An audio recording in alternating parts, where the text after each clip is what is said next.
Depois que veio o mundo digital, o cara acha que ele não precisa estudar, ele acha que ele não precisa se esforçar muito, ele acha que ele não tem que trabalhar muito, que ele simplesmente vai fazer uns cursinhos pela internet, ele vai descobrir a grande sacada dele, ou ele vai para uma empresa. É a velha história do imposto de renda, né? Fala assim, eu pago muito imposto de renda. Graças a Deus. Sinal de que você está ganhando muito, né? Graças a Deus. Então acho que é um pouco isso. A gente precisa perder um pouco esse medo de distribuir a quem tem direito.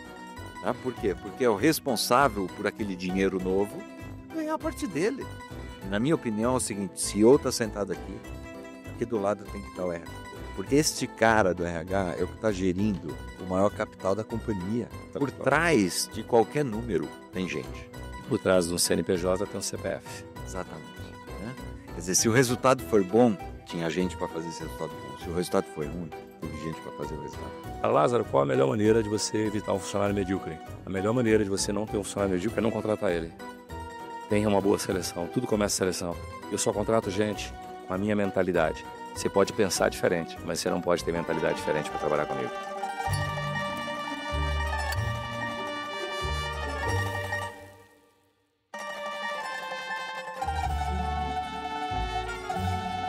E aí, galera, bem-vindos a mais um Padrinho Podcast. Queria agradecer vocês por estar seguindo a gente.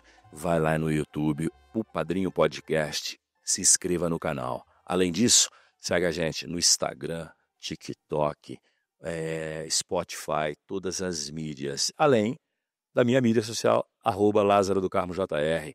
Hoje, como convidado do Padrinho, eu tenho um cara super especial, que fez uma carreira executiva da base ao topo, passou por toda a jornada, hoje é um empresário de mega sucesso, trabalha com hunting. Você sabe o que é headhunter? Aquele cara que ajuda as empresas a escolher os melhores talentos, principalmente se levam. Mas vamos falar bastante da importância de você ter como um conselheiro um cara que já fez a jornada. Ninguém pode te guiar por caminhos que não percorreram. Uma pessoa para te guiar tem que passar pelo caminho que já percorreram, e hoje esse cara vai ajudar muito a gente nisso. Esse cara é de longa data, provavelmente mais de 20 anos. E a gente vai falar um pouco até da nossa carreira junto, vamos falar de futuro, vamos falar também da perspectiva dele, ponto de vista dele para o Brasil, futuro do Brasil, futuro das empresas. E agora eu quero apresentar a vocês meu amigo Miguel Monzur. Miguel Monzur, vice-presidente executivo da FESA e sócio do FESA Group. Depois você vai contar o que a FESA faz. Mas Miguel, bem-vindo. Querido, prazer. Só para ser mais preciso, 22 anos. 22 anos de amizade, é isso aí. 22 anos de amizade, que começou no trabalho, né? Trabalho no Rio de Janeiro. No Rio de Janeiro, no trabalho, e apesar da gente ter trabalhado pouco tempo junto, É isso aí. uma amizade que acabou perdurando esse tempo todo, e muita coisa aconteceu nesse tempo. Muita coisa aconteceu. A gente seguiu caminhos diferentes, mas a proximidade continuou. Exatamente. E é por isso que eu lembrei e falei, como o Padrinho, eu quero acessar todas as jornadas. E eu não quero trazer no Padrinho só gente do digital, eu quero trazer gente do mundo real. O Miguel, se tem Instagram, eu nem sei, porque o negócio do cara é o offline. Ele é aquele executivo empresário raiz, como eu, né? Como o Lázaro fez a carreira no mundo offline. Olha, mas você sabe que a gente precisa mudar, né? Precisa mudar, porque eu sou daqueles que, se eu sentar no sofá, em cima do controle remoto, eu tenho que chamar alguém, porque eu falo, cara, o que aconteceu com a televisão, né? Quer dizer, mas a gente percebe que a gente tem que mudar. É isso aí. Então, antes de eu começar a te entrevistar, queria lembrar dos nossos patrocinadores, Logplace, a melhor transportadora, a melhor e a maior transportadora para você que tem e-commerce. Logplace, especialista no Nordeste. Transporte com qualidade, prazo. Se você precisa transportar com segurança, foco da Logplace, empresa de e-commerce, alto valor, com segurança e qualidade, lembra desse nome, tá? E mais, hein? Logplace agora, esse final de semana, 23 e 24, patrocinando a MGGT Interlagos. Logplace e o Padrinho. O Padrinho também é patrocinador da MGGT agora, 2024, 23 e 24, próximo em Interlagos, final da corrida. E também, Optimize Consulting, melhor empresa para fazer reestruturação da sua empresa. Pegamos empresas ruins, transformamos em boas para melhores ainda, com auditoria, contabilidade, com toda a parte tributária, Se você precisar de uma consultoria completa, dentro do Grupo Optimize, a gente tem contabilidade, a gente tem auditoria, a gente tem consultoria, tudo complexo para ajudar a sua empresa. E claro, falando de educação corporativa, não podemos deixar de falar de Capital Upgrade, melhor empresa de educação corporativa, que inclusive a Capital Upgrade mandou um presente para você, cara. Paulo Vitor, CEO da Capital Upgrade, falou: Miguel Monzu vai estar lá? Vai, então tem que mandar um presente para ele. Eu queria te entregar esse presente especial da Capital Upgrade para você. Galera, pensou em educação corporativa, pensou em melhorar o seu negócio para o próximo nível, não esquece da Capital. Paulo Vitor. É isso aí. Eu não vejo, hein? É isso aí, ó. Paulo Vitor mandou para você um vinho. Tem mais coisa aí para você. Livro, meu amigo. Opa. Tem que colocar. Agora você vai ter que colocar. Abre aí pra galera ver o que tá escrito nessa camisa. Vamos lá. Meu amigo, para um cara de talento como você, crise é o cacete, irmão. Crises foram feitas para serem ultrapassadas. Então, pro Miguel Monzu, crise é o cacete. Eu não sei se vai servir você. Vamos ver se serve? Vai ver. Vamos lá, experimenta lá, Miguel. E aí, turma, Miguel Monzu agora, distintamente vestido com crise é o cacete, porque eu sei que para você não existe crise, né, irmão? Então, turma, para vocês conhecerem um pouco melhor do Miguel Monzu, eu poderia falar a biografia dele aqui, demoraria aqui uns 10 minutos falando, mas eu prefiro que ele mesmo fale. Miguel, primeiro é o seguinte, quem é Miguel Monzu? Me conta um pouco da sua jornada desde o comecinho, irmão. Ah, você formou, o que tu fez, conta tudo, até porque você tem uma curiosidade, que é muito importante, né? Você começou a estudar alguma coisa lá atrás, você estudou alguma coisa que ninguém imagina, cara. Você não imagina que o executivo de sucesso tem essa formação. Então, vale a pena vocês prestarem atenção nesse cara, porque além de saber muito, tem uma jornada foda, digna de estar aqui no Padrinho. Começa contigo. Quem é Miguel? Querido, é um prazer, como sempre. Eu acho que todos os nossos encontros sempre deixam uma marquinha, né? É isso aí. Eu vou lembrando de todos eles, é impressionante. E, bom, Miguel Monzu, cara, a idade vem chegando. É, exatamente. Nós, né? Para os dois, né? 60 anos já chegando, né?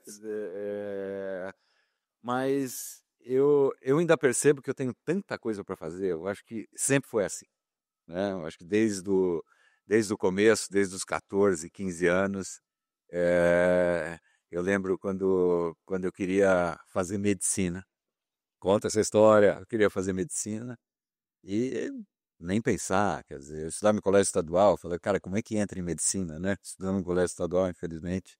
E eu falei... Eu também sei colégio estadual, irmão. Falei pro meu pai, eu quero estudar no Bandeirantes. Só no Bandeirantes, assim. Quero estudar no Bandeirantes. Eu falei, caramba, impossível, cara. E fui trabalhar no Mercado Central lá da Cantareira para ganhar um dinheiro e conseguir ir pro Bandeirantes, e eu fiz Bandeirantes. Entrei na faculdade de medicina. Senhores, um executivo de sucesso estudou medicina. Estudei medicina e, obviamente, né, para me manter na medicina, uma vez você tem aula o dia inteiro, quer dizer, não dá para... E eu não tinha pai rico, eu não tinha pai rico. Então eu falei, bom, eu preciso dar um jeito. Isso foi em 84, 85. Né? Para quem é dessa época vai lembrar que a AIDS explodiu. Né? Eu acho que a geração dos jovens dos anos 80 e 90 foi a geração que mais usou camisinha. Exatamente. Porque era um terror. Exatamente. Eu sou dos anos 80 e 90, era televisão o dia inteiro falando use camisinha. E aquela coisa curiosa. Fred Mercury, Laura Bucorona, Sandra Breia, os nossos heróis morreram, Souza, todo mundo. Não, e curioso, porque quando a AIDS apareceu, eu tinha 18 anos, talvez um pouquinho menos que eu, 16, né? Fala, cara, justo na nossa vez agora aparece um negócio desse, né? Quer dizer, então foi bem difícil. Nós sobrevivemos. Graças a Deus. E hoje está aí, né? Quer dizer, todo mundo sobrevivendo bastante bem com a doença, né? Quer dizer, aí um dos grandes méritos das coisas, viu, turma, para vocês que estão vendo aqui, a minha geração se protegeu muito. Por isso que eu falei que nós sobrevivemos, porque a gente morria mal de medo. Cara, se eu fosse encontrar com a menininha, podia ser a mais linda do mundo. Se não tivesse a camisinha, você voltava para casa. Não, e eu diria até antes da camisinha. você não dava beijo, cara, porque É. quando apareceu, Exatamente. tinha aquele medo, pega no beijo, Exatamente. pega no corrimão, pega no ônibus. E Exato. foi em função disso, Lázaro, que eu pensei na primeira coisa. Eu falei, cara, eu vou instruir as pessoas leigas, tá, do que realmente é verdade. E aí o que eu fiz? Escrevi lá uma apostila sobre AIDS, né, uma linguagem leiga. Tinha aula de medicina o dia inteiro. À noite eu ia para as escolas dar palestra e vender minha apostila. E aí isso daí acabou virando um livro, que depois acabou virando um outro livro sobre sexualidade e anticoncepção, tá? Para trabalhar o quê? O adolescente com relação à gravidez na adolescência. E aí foi, quer dizer, então à noite era dando palestra e vendendo livro, e durante o dia Estudando. fazendo medicina. Até que já mais para o finalzinho do curso, né? Isso já foi em 88, eu já estava quarto, quinto ano, eu recebi uma proposta para fazer um trabalho numa indústria farmacêutica. Aí você imagina, né? Quer dizer, aquela dureza, né? Tantos anos assim, cara, dormindo 3, 4 horas por dia, tal. Eu fui fazer esse trabalho e esse trabalho acabou virando um convite para trabalhar na indústria farmacêutica. Uhum. Eu falei, cara, eu vou parar a medicina. Estava no finalzinho, internato, tá? Vou lá, dou uma relaxada, como se fosse um sabático remunerado, e depois eu volto. Foram 30 anos de indústria farmacêutica. É isso. Então, realmente, eu acabei largando esse sonho e essa vontade. Chegou a clinicar? A medicina. Não, não cheguei. Não cheguei a me graduar, na realidade, né? Pegar um CRM, né? Então, fui até o final, fiz tudo, aprendi tudo, fiz muito plantão, muita coisa, mas a indústria farmacêutica me cativou e lá eu fiz minha carreira. Foram 30 anos de indústria farmacêutica. Sempre trabalhei em indústrias multinacionais. Eu nunca trabalhei em indústria nacional. Então, trabalhei em várias. Trabalhei Boehringer, trabalhei Ciba, que depois virou Novartis, Sanofi, AstraZeneca. E acabei enveredando para a área comercial. Então, curiosamente, quer dizer, pela formação médica, todo mundo fala, você foi um gerente médico, um diretor médico? Nunca. Tá? Foi sempre área comercial e marketing. E foi na Sanofi onde a gente se conheceu. E aí o que aconteceu? Em 2006, né? Eu estava com 40 anos, 40 para 41 anos. Eu falei, cara, eu vou parar aos 50. Aos 50 anos vai dar uns 30 anos de indústria farmacêutica. Eu com 50 anos de idade, tá? E aí eu vou fazer outra coisa da vida. Acho que minha jornada como executivo vai durar até os meus 50 anos. Só que eu tinha 40. Uhum. Eu falei, cara, faltam 10. Quer dizer, mais 10. Nessa época eu já era diretor de marketing comercial na AstraZeneca. Já tinha chegado numa posição bem bacana. Não tinha interesse, por exemplo, em dar sequência à minha carreira sendo expatriado. Seria o próximo passo, né? Talvez ser um presidente de um país menor para depois você voltar para o Brasil. Eu não optei por não fazer isso, não queria sair daqui. Mas eu falei, eu preciso fazer outra coisa nos próximos 10 anos. E foi aí que eu falei assim, eu quero ser diretor de RH. Então, em vez de cuidar do meu time, eu quero cuidar da empresa inteira. Né? Foi muito difícil, porque todo mundo busca mais ou menos o caminho contrário. Né? Quem é back-office quer virar business. Sim. E eu era business, o head do business, queria ir para o back-office. E eu lembro quando meu chefe perguntou assim, cara, você quer sair do comercial, você quer sair do business para ir para o back-office como RH? E na hora eu dei uma resposta, sem ensaiar, que foi o seguinte, eu falei, não, eu quero fazer diferente, eu quero trazer o back-office para o business. Eu quero trazer o RH para o negócio. Tá? Então eu não quero sair do negócio. Então foi a minha resposta. E essa resposta foi durante toda a jornada de convencimento da companhia. Porque tive que ir para Londres, conversar com todo mundo, tentar convencer as pessoas que eu poderia ser um diretor de RH, e sempre com isso que eu falei sem pensar, mas que para mim fazia todo sentido. Quer dizer, eu queria fazer um RH diferente. E aí fui para lá e fiquei mais 8 anos como diretor de RH e comunicação corporativa da AstraZeneca, até nos 50 anos eu parei. foi uma saída planejada, né? A gente acabou adiando um pouquinho, porque a gente tinha um presidente expatriado aqui no Brasil que teve que voltar para o país de origem dele, e aí não podia coincidir com a minha saída também, mas deu certo todo esse plano. E aos 50 anos, 50 e poucos anos, 50 e meio, vamos dizer assim, atrasou um pouquinho, eu saí. E na realidade eu saí, Lázaro, se você falou, saiu para quê? Para empreender? Eu só sabia que eu queria sair, eu queria mudar a minha vida, né? Eu estava num momento que eu queria mudar a minha vida, eu já dava aula, né, na GV nessa época, eu falei, não, vou dar aula, mas não mais aquela aula, sabe que a gente vai uma vez cada 15 dias, fazer um módulo, não, eu falei, não, vou ser professor agora, né, porque eu gosto muito. E aí passei 6 ou 7 meses fazendo isso, e resolvi empreender, né, porque eu tinha um bom tempo livre, então eu ia para a academia de manhã, saía com meus amigos da academia às 9 da manhã, a gente ia tomar café numa cafeteria e ficava até meio-dia conversando. Foi uma época deliciosa da minha vida, também como crescimento, né? Conversando com outras pessoas. Desopilou. Totalmente. Desopilou durante o E aí eu resolvi comprar este lugar onde eu tomava café, né? Que eu tenho até hoje. Uma franquia, depois comprei outra, hoje eu tenho 2, né? Então virei esse empresário, onde foi muito engraçado, porque uma loja pequena de 5 funcionários, onde a gente tinha limitação de remuneração, porque é uma rede, né, uma franquia, eu falei, não é assim que a gente vai fazer isso aqui crescer. Então nós temos que pegar o conceito da empresa grande e aplicar na pequenininha, né? Que eu tenho até hoje, tem bônus mensal, tem bônus anual, tem incentivo, tem um monte de coisa. Então eu percebi o seguinte, que dependendo do tamanho da tua empresa, tá, o conceito da boa empresa, você muda o valor. Exatamente, o que muda é o valor. Mas eu tenho tudo que eu implantei numa grande indústria farmacêutica, eu tento trazer para o meu negócio pequeno. E, graças a Deus, está bem, está lá, tem um ponto bem bacana. Hoje são 2 franquias, eu tenho 11 ou 12 funcionários.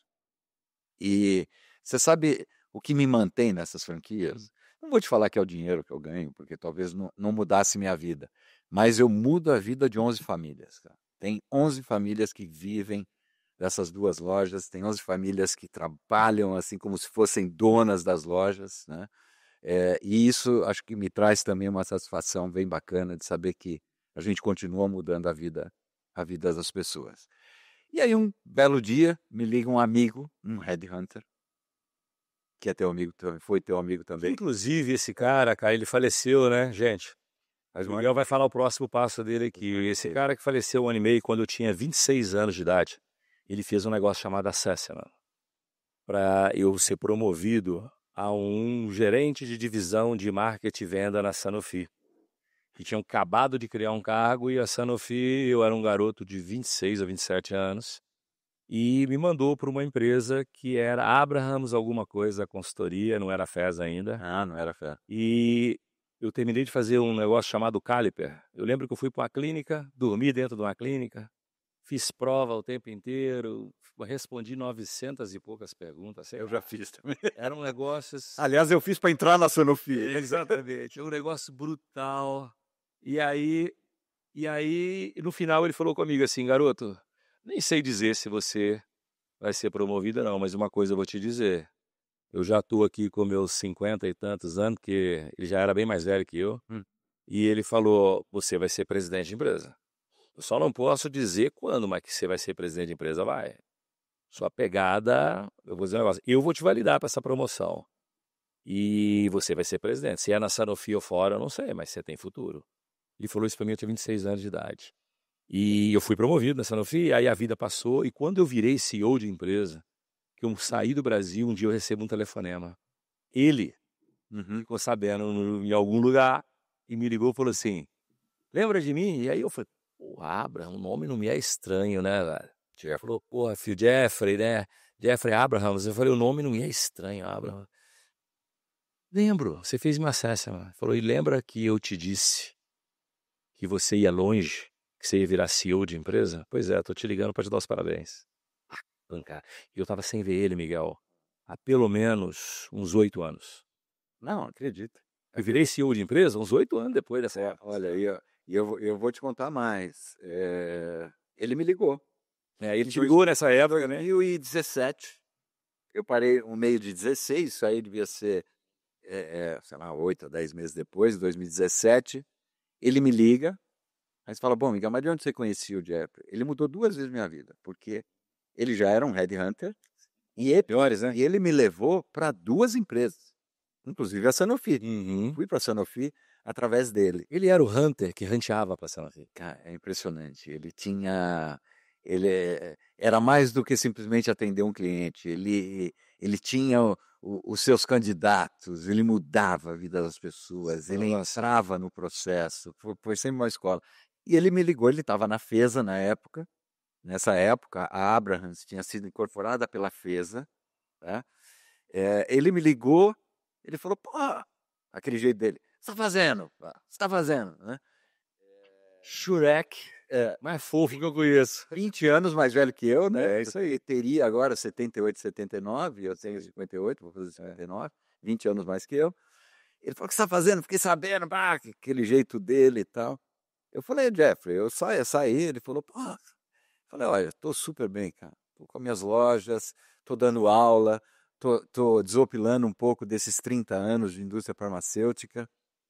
De indústria farmacêutica, não, né? De vida corporativa, Vida como que fosse, né? No meu caso foi indústria farmacêutica, porque a vida do executivo também não é só rosas, né? Quer dizer, cansa, a cabeça, né? Quer dizer, então eu precisava dar essa política. política, não, tudo, né? Quer dizer, a gente sabe disso. A família adora, né? Fala, pô, só viaja, sabe aquela coisa? Só viaja, né?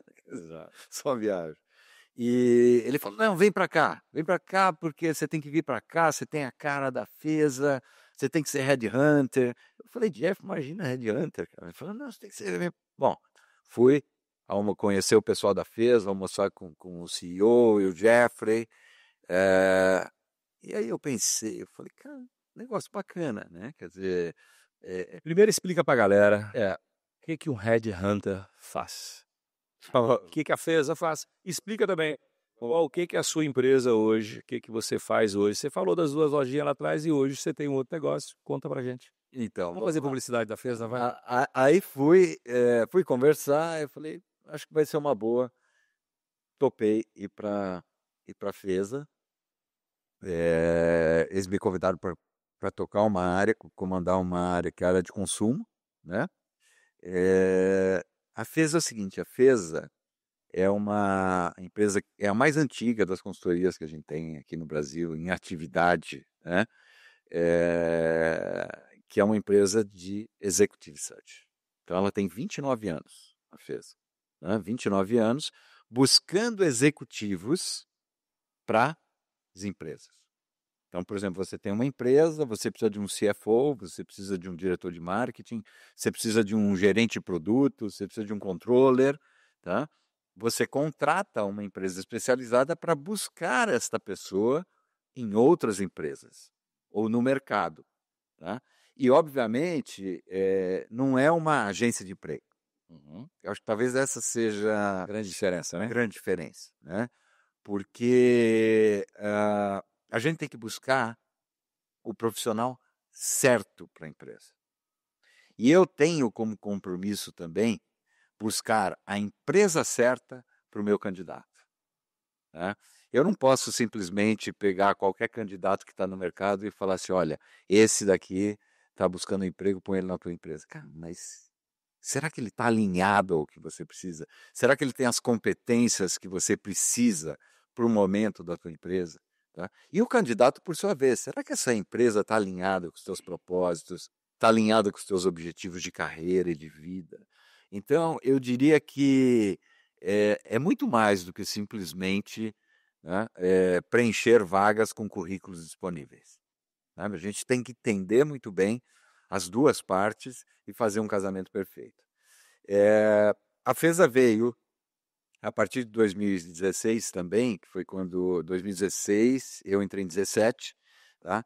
Entendendo que existiam outras dores também nos RHs das empresas. Não era só preencher vagas. tá? Mas dores como processos de consultoria, dores como análise de dados, dores como educação corporativa, muito do que a gente sabe que você faz bastante bem e procurou trazer parceiros e ampliar um pouquinho isso daí. Então, hoje a gente fala que a FESA Group é um ecossistema de Empresarial, né? de recursos humanos, né? Por exemplo, a gente não faz consultoria estratégica. A gente faz consultoria de recursos humanos. Tudo que for desenvolvimento organizacional, é isso? Exatamente, tá? Então, por exemplo, se você falar, podemos fazer um plano de marketing? Não. Isso a Optimize faz, né? Mas a FESA não. FESA sempre voltado para o talento humano, para o desenvolvimento humano, para o capital humano das companhias. E aí fui para lá, já estou no meu 8º ano de FESA. Cara, uma coisa incrível, né? Porque eu falei, vou ver o que acontece, né? E tem 8 anos. Olha que coisa incrível, Lázaro. A FESA já é a minha segunda empresa na vida. De tempo de casa? Você acredita? Já é a segunda. Né? A AstraZeneca eu fiquei 13 ou 14 anos. Tá? Depois vinha a Novartis, onde eu fiquei 7. Tá? A FESA eu já estou no 8º ano. Né? Então, uma coisa que começou de uma forma despretensiosa, né, num novo momento de carreira, tal, já é a segunda em tempo, né, de trabalho na minha carreira. E você sabe que isso daí me levou a refletir uma coisa bastante importante, Lázaro. Hoje em dia, aos 50 anos, quando a gente olha a perspectiva de futuro que a gente tem, eu vou arriscar dizer que nós estamos na metade. Aí você fala, Deus te ouça. Não, mas olha, cara, Pela pessoa produtiva. vamos analisar, né? Muita gente, seu ex-chefe, Exatamente. por exemplo, certo? Quer dizer, hoje chegar aos 80 ou mais até, bem, já não é tão raro. Já não é tão raro, certo? Eu via meus avós aos 60 e eram Velhinhos.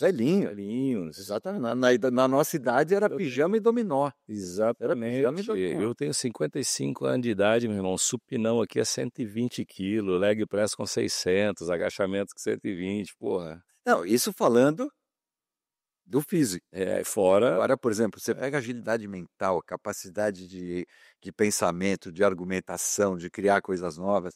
Então, eu acho que ficou uma grande lição para mim, que eu falo sempre para as pessoas. Hoje, aos 50 anos, você tem que pensar em começar uma nova carreira. Exato. Não é mais... Esse especial, Miguel, a ideia de te trazer aqui é justamente orientar o jovem que quer fazer carreira executiva. Existe uma deturpação hoje que é assim, depois que veio o mundo digital, o cara acha que ele não precisa estudar, ele acha que ele não precisa se esforçar muito, ele acha que ele não tem que trabalhar muito, que ele simplesmente vai fazer uns cursinhos pela internet, ele vai descobrir a grande sacada dele, ou ele vai para uma empresa. Outro dia um garoto falou comigo assim, que eu falei da importância de ter uma boa formação acadêmica para você o quê? Asfaltar a rodovia, para depois você pilotar. Porque é óbvio, o talento, a determinação, a gana, a raça, a mentalidade conta, mas você tem que ter uma base. Sabe o que ele falou? Basta ter 1 milhão de seguidores. Eu falei, cara, mas vem cá, 1 milhão de seguidores não te põe da Johnson. E ele ficava, põe. Não te põe, não leva, põe. A Johnson não contrata você pelo número de seguidores, ela contrata pela competência adquirida. Então, gente, você que está ouvindo a gente agora, manda esse episódio para quem quer fazer carreira executiva. E é um mestre nessa história. E eu vou fazer ainda muita pergunta interessante para ele aqui agora, de como ele pode ajudar você a ter uma visão de negócio, cabeça de dono, como é que você faz para crescer na carreira. Essa conversa aqui vai longe e eu tenho certeza absurda que esse cara vai poder te orientar. Por quê? Porque ele passou pela jornada, ele fez todos os estágios. E aí, cara, não tem como errar, né, Miguel?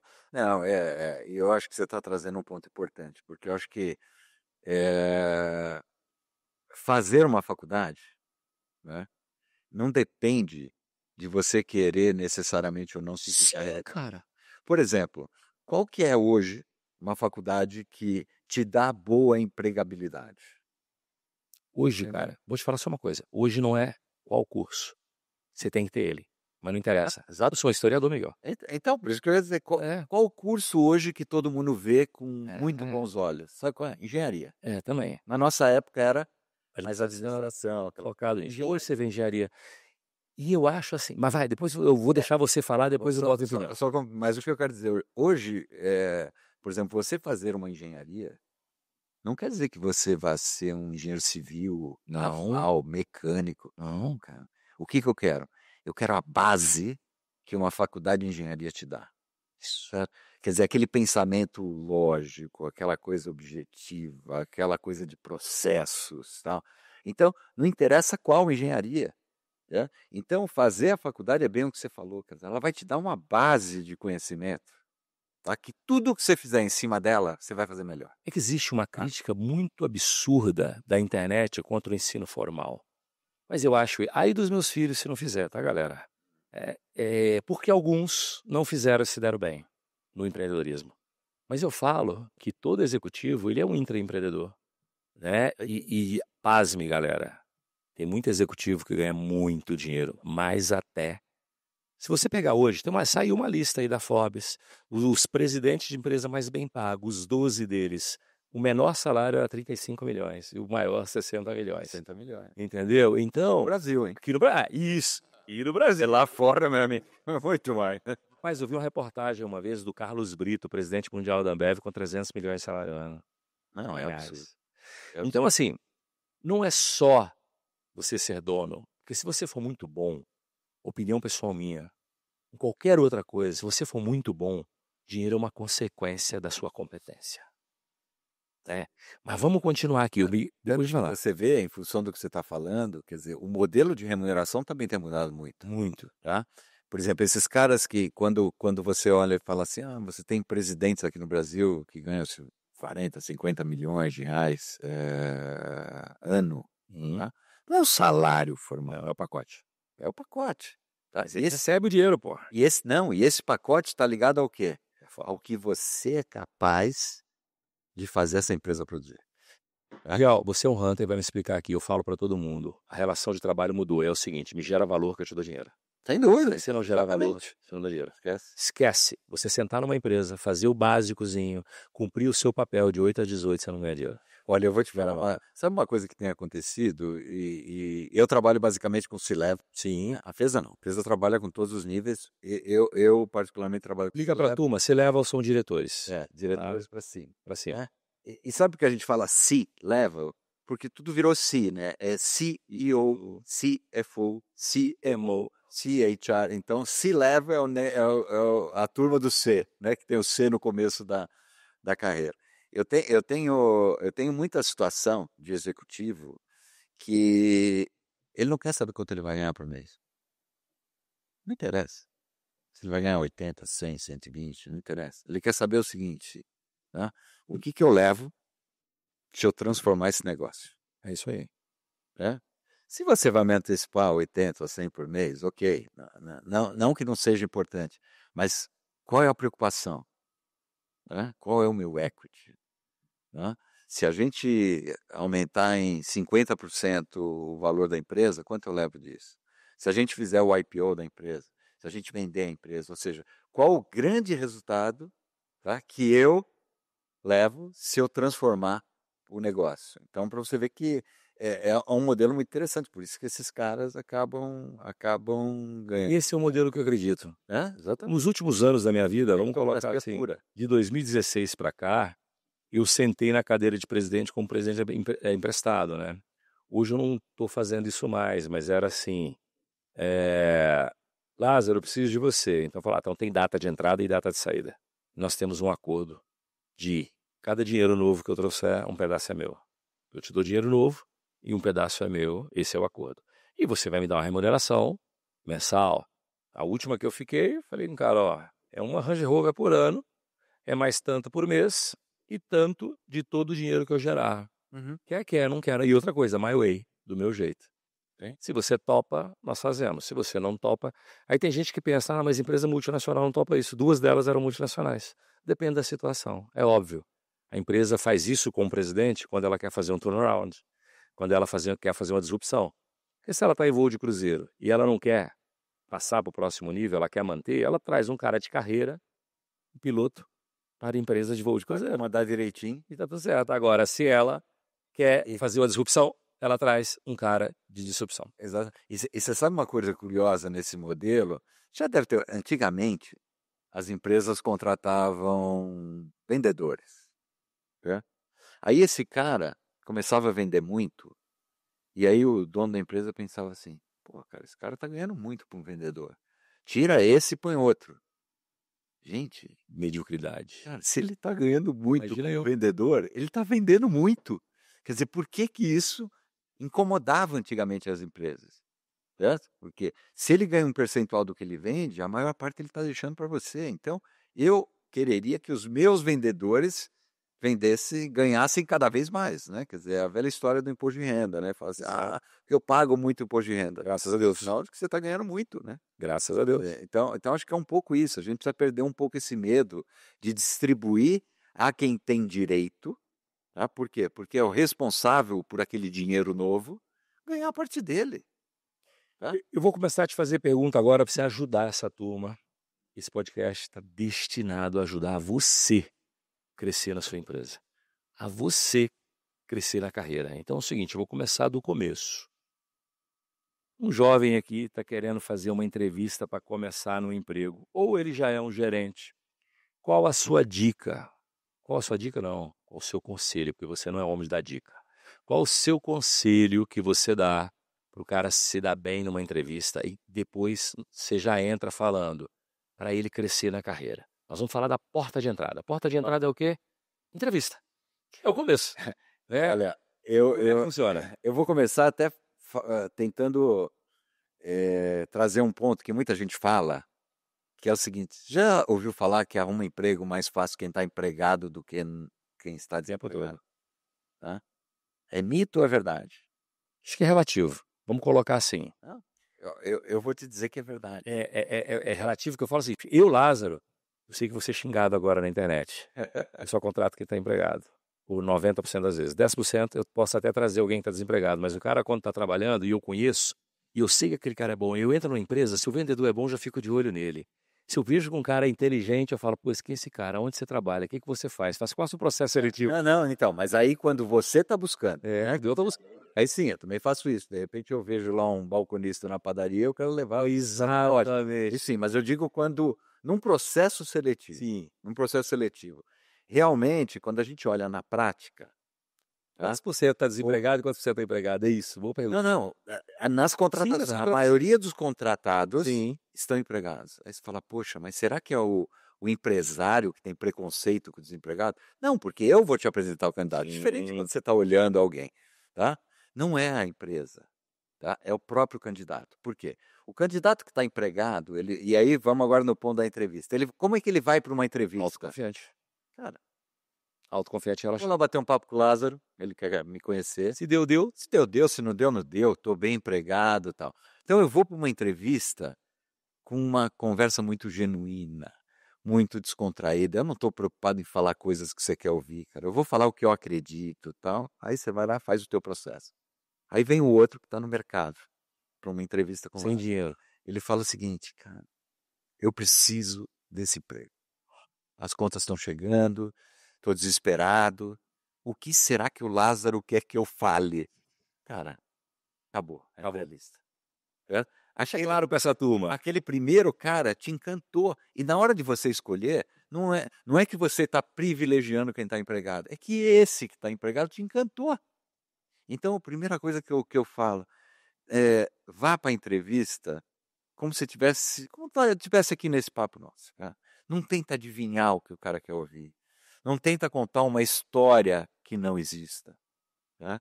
E outra coisa, leve sempre para a entrevista os seus melhores cases na cabeça. Tá? Não espera te perguntar. Quando alguém te falar assim, olha, como que é a tua experiência com liderança de equipes? Tá? Em vez de eu responder que é boa, porque eu já tive equipes, tá? Eu tenho que contar um caso. Tá? Eu tenho que falar o seguinte, aonde a minha liderança fez diferença.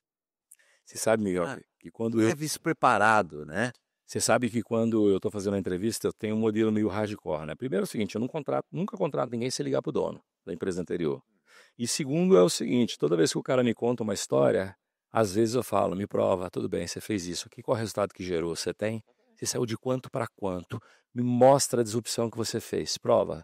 Eu já veio um cara que veio falar comigo, porque eu sou muito bom de planejamento estratégico. Eu falei, tá bom, mas quais você fez o resultado? Empresas, tirou a empresa de quanto para quanto? Então faz o seguinte, toma com essa caneta aqui. Flip chart, me mostra como é que você faz. Não, exatamente. Gosto de testar. Então, mas o bacana, por isso que eu tô, é exatamente isso. Não espera o Lázaro perguntar. Sim. Certo? Quando ele puxar, quando ele tocar no assunto do planejamento estratégico, tá? Você traz o case de sucesso. Você fala, inclusive, Lázaro, eu vou te contar um episódio que aconteceu numa empresa que eu trabalhei, onde a gente fez isso. Cara, você desmonta o entrevistador. Tá? Por quê? Porque ele percebe que tudo que você diz que fez, você tem casos concretos para mostrar que fez. Tá? Então, isso é o que encanta numa entrevista. Isso é o que encanta. Me dá uma certa agonia quando eu preciso, numa entrevista, ficar pensando na minha próxima pergunta. Tá? Sabe aquela pessoa que não fala? Acabando a pergunta. E o cara não rendeu. Lázaro, o que você é? Sei lá, qual a tua experiência com planejamento estratégico? Não, foi muito boa. Eu sempre tive oportunidade na minha carreira de fazer. Cara, eu já tenho que pensar em outra pergunta, porque você não fala. Né? Quer dizer, isso agonia o entrevistador. Tá? E às vezes o cara tem um currículo bom, né? Exatamente. Eu sempre falei uma coisa, e aí você vai concordar comigo. Se você tivesse que escolher uma habilidade na vida, né? Sabe qual eu escolheria? Comunicação. Cara, se eu tivesse uma coisa, assim, eu não quero ser o melhor estrategista, o melhor... Cara, mas tem que ter habilidade para você comunicar as coisas que você fez. Eu tenho um negócio que fala o seguinte, não é regra. Às vezes, nem todo bom líder é um grande orador, mas a maioria dos bons oradores exercem bem a liderança. Cara, e detalhe, os grandes oradores não fazem curso de palestra, não fazem curso de dicção, não fazem nada. Eles simplesmente têm uma oratória impecável, porque eles comunicam aquilo que eles pensam. Tem uma linha de raciocínio lógico. Exatamente. Se eu der exemplo disso aqui, tem oradores malignos. Hitler sempre foi um grande orador. Exatamente. Nós temos outros exemplos no Brasil. Exatamente.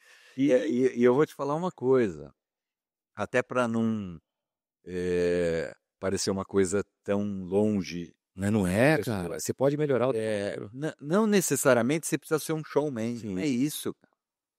Porque você tem o direito de falar assim, não gosto de palco. Tá bom, não gosta. Cara, mas isso...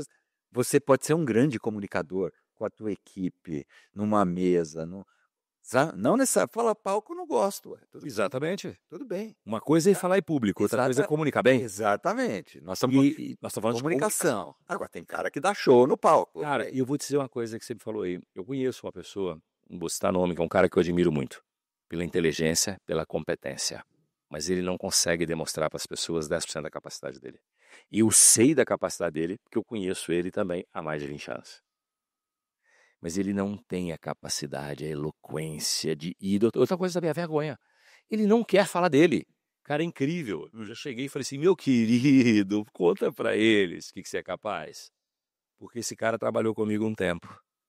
E ele chegava numa modéstia tão grande que, rapaz, você pode ser até simples, mas não pode ser simplório, se você quer ter carreira. Então, vamos lá, você falou uma outra coisa. Vou listar para esse cara aqui para ficar bem didático. Autoconfiança na hora da entrevista. Capacidade de comunicar aquilo que você já fez. Outro ponto que o Miguel falou. Conte seus cases de sucesso. De forma tranquila, transparente e verídica. E não minta, porque vão descobrir. Exatamente. Então, você passou esses pontos, Miguel. E outra coisa, continua. Outra coisa também que eu acho importante, e eu passo o dia entrevistando gente, né? Então, você tem que planejar uma entrevista. Porque se a pessoa te dá 1 hora para fazer uma entrevista, você tem que saber que nessa hora você precisa passar por tudo isso. Né? Então tem que ser uma coisa também, bom, eu comecei como estagiário, não sei o quê, falta 10 minutos para acabar a entrevista, você ainda é coordenador, sendo que você está por uma posição de diretor. Cara, então planeja, quer dizer, o que é relevante?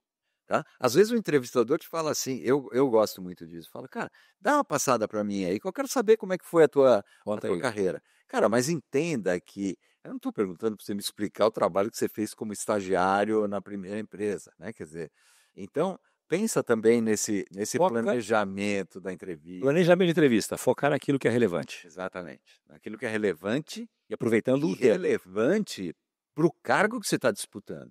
Então, por exemplo, eu posso ter começado como um analista contábil, certo? E hoje eu estou disputando uma posição de CFO ou de CEO, tá? Cara, eu não quero detalhe do que você fez quando você era analista. Agora eu quero, assim, para CEO, né? Quais são os cases, quais são os momentos que passam a ser exemplos importantes para essa cadeira. Então, concentra, senão você gasta o tempo todo falando de coisas menos relevantes e o entrevistador fala, puxa, agora é que falta, olha, temos 10 minutos. E eu acho que eu posso contar uma história muito divertida aqui. Uma vez eu passei por uma entrevista muito louca, cara. Eu tava na Sanofi, eu ia sair da Sanofi para ir para a Natura. Na época eu era executivo, né? Eu sempre falo para vocês, eu sempre fui empreendedor e executivo, né? E eu fui fazer entrevista, fiz a entrevista com o Alessandro Calucci, com o Pedro Vilares, com o Mauro Mello. Aí um dia, eles falaram assim, olha, você vai falar com o Pedro Passos. Falei com o Pedro Passos me deu um tapa no rosto assim. Garotinho, o que você vai trazer de bom para minha empresa? Prático, pragmático, extremo, straight to the point. E aí eu fui falar com o Luiz Seabra na Natura. O Luiz Seabra falou assim, Lázaro, me conta um pouco da sua família, da sua mãe. Aí eu contei. Aí você nasceu aonde? Em Belo Horizonte. E aí quando você nasceu? Eu falei, 20 de janeiro de 1969, ele. Janeiro de 69 foi o ano e o mês e o dia que eu inaugurei a minha loja no Oscar Freire. Janeiro de 69. Bem-vindo à Natura. Eu tomei um choque. Não falei mais nada. O dono da empresa. Não, mas, cara, tem Não coisas... entendi, cara. Eu falei assim, hã? E o outro, o sócio dele, me apertou ali numa conversa rápida, mas que deu até uma transpirada, porque eu era um cara jovem, de 30 anos de idade, pô. Deu até uma transpirada. E o outro fez isso. Então, umas coisas malucas assim, que acontecem na vida inexplicáveis. E muitas vezes também esses estilos diversos, né, são para tirar informações de diversas formas, né? Quer dizer, então, um estava medindo a tua capacidade técnica, executiva, e o outro, de repente, queria, não programando isso, porque não sabia quando você nasceu, mas essas coisas, quando leva pro lado exatamente. E tal, Larissa? De que forma você fala dos seus pais, ou de que forma você fala da religião, o que quer que seja, né? Por quê? Porque daí sai muita informação também, né? Quer dizer, então, vá preparado para qualquer tipo de entrevista. Principalmente quando você chega nesse nível, né? Quer dizer, lógico, se você vai fazer uma entrevista com o RH, sempre vai ser uma coisa um pouco mais formal, obviamente, até porque o RH tem que reportar, esclarecer as percepções, etc e tal. Mas quando você vai falar muitas vezes com o dono da empresa, Prepare-se para tudo. prepare-se para tudo. Deixa eu te fazer outra pergunta aqui. Primeiro, vamos fazer várias, né? Mas se já passou por esse... O quanto pesa uma boa formação acadêmica na carreira de um jovem iniciante e quanto pesa um outro idioma? Porque, por exemplo, você fez uma carreira executiva multinacional, eu também, se a gente não falasse inglês, a gente não fazia carreira. Era simplesmente um fato decisor. Ninguém vai te dar um cargo de diretor ou CEO de uma empresa multinacional se você não dominar um ou dois idiomas. E é decisor. Você pode ser o melhor cara do mundo. Se você não fala, como é que você vai comunicar com o seu chefe dos Estados Unidos? Então, eu sei que isso é importante, mas conta um pouquinho disso. Quanto peso, o cara é jovem que está ouvindo a gente, tem 20 e poucos anos de idade, e ele quer fazer uma carreira executiva, ele não quer empreender. Ele quer seguir uma carreira executiva de sucesso, que dá para fazer. Quanto pesa uma boa formação acadêmica? Você já falou da engenharia, o domínio do idioma, você já falou da oratória, que é importante, eu concordo. Capacidade de se comunicar é fundamental. Vamos lá, bom ponto. Eu vou te dizer assim, que para começar, é importante. Para começar, também acho. Tá? Então, obviamente... Você não começa se não tiver, né? Exatamente. Para começar é importante. Falar, mas eu preciso da faculdade, cara, sempre uma pessoa que tiver uma boa formação, tá? Ela está um passinho à frente. Pode ser que lá na frente desvirtue. O cara que não fez faculdade pode virar um mega empresário e o outro virou um empregado o resto da vida lá, mediano. Tá? Mas para começar, é importante. E aí eu diria o seguinte, que a qualidade da formação, no início, faz bastante diferença. Certo? Então, tem muita empresa, por exemplo, que olha, né, principalmente quando você está falando de jovens talentos, Cara de 20 e poucos anos. onde o cara veio. Então, assim, faculdade de primeira linha, né? Teve a oportunidade de fazer um MBA fora, ou tem uma complementaridade ao seu estudo superior importante, com pós-graduação, com cursos interessantes e tal. Então, esse pacote te ajuda muito a entrar. Tanto que se você pega, por exemplo, as grandes consultorias estratégicas, tá? Pega a formação da galera. Não é assim. Primeira linha. Tá? Primeira linha. McKinsey, Tá? Todas elas. primeira linha. A partir do momento que você começou a tua vida executiva, menos. Porque aí, sabe... Eu falo que para a cadeira de CEO, Nada. nada. Porque assim, a partir do momento que você começou a tua carreira executiva, o que vai fazer diferença? Tá? As tuas entregas ao longo da carreira. Então, aquilo que a gente falou agora atrás, né? Os cases de sucesso, né? Quer dizer, os desafios que você teve na tua carreira. Obviamente que a gente viu lá no currículo a tua formação, bacana, mas, putz, assim, em vez de engenheiro, a pessoa fez outra faculdade, ou se em vez de ter feito uma faculdade de primeira linha, fez uma segunda ou terceira, ok, bacana, né? Falar, pô, tipo, podia ter sido melhor, mas a gente sabe que nem todo mundo também tem a mesma oportunidade, as mesmas condições, e vamos respeitar isso. Então aí começa a ser um pouco menos, tá? Mas eu diria que uma formação de primeira linha te bota num caminho mais fácil e talvez mais promissor na tua carreira executiva. Agora, uma coisa que você falou é importante. Às vezes a pessoa faz uma faculdade, né? E muita gente pergunta pra gente, né, que é mais experiente, fala assim, pô, acabei a faculdade agora, eu queria saber o seguinte, quero fazer um MBA, qual que eu faço? A minha primeira pergunta, assim, fala inglês fluente? Não, mas está nos planos. Eu falei, meu amigo, não tem plano nenhum Se não falar. tá? Antes do inglês. Não, mas não é melhor fazer um MBA na faculdade? Não. Isso sim te tira do emprego. Isso te tira do emprego. Por quê? Porque se eu estou fazendo um recrutamento de um jovem, tá? E eu gostei dele, boa formação de faculdade e tal, pô, bacana, se comunica bem, gostei do menino tal, aquela coisa toda. Pô, eu queria que ele fizesse o MBA, que ele tivesse o MBA. Se ele não tiver, Eu pago. eu pago para ele. A Sanofi pagou meu MBA, pô. Ele começa a trabalhar comigo. Aliás, a Sanofi... As consultorias fazem isso. A Sanofi me pagou vários dos cursos. Meu MBA, Fundação Getúlio Vargas e Ohio, foi pago pela empresa. Agora, você pode trabalhar fazendo esse MBA? Eu posso te preparar dentro da minha empresa? Posso. Então vem para cá, Lázaro. É igual o seguinte, hein? Segunda-feira, meu amigo, começa o MBA, porque eu te quero melhor daqui 2 anos. Então você vai trabalhando e fazendo o MBA. Agora, se eu tenho uma posição que tem interação internacional, tem que falar com os caras lá fora, então, eu não posso te contratar, por melhor que você seja. Não posso, é isso. Por quê? Porque amanhã você tem que ligar para Londres e falar com o cara. Certo? E inglês é o tipo da coisa que eu não falo assim, não, vem para cá e você vai fazendo inglês. Cara, demora. Muito. Então assim, não Se eu dá falar para agora, trabalhar. a maioria das pessoas que estudam inglês há 5 anos não falam inglês. Não dá para trabalhar. Certo? Então, por isso que eu falo, acabou a faculdade. Se vier perguntar, faço MBA, eu falo, fala inglês? Se não fala inglês, meu amigo, para tudo E vai falar. vai fazer inglês.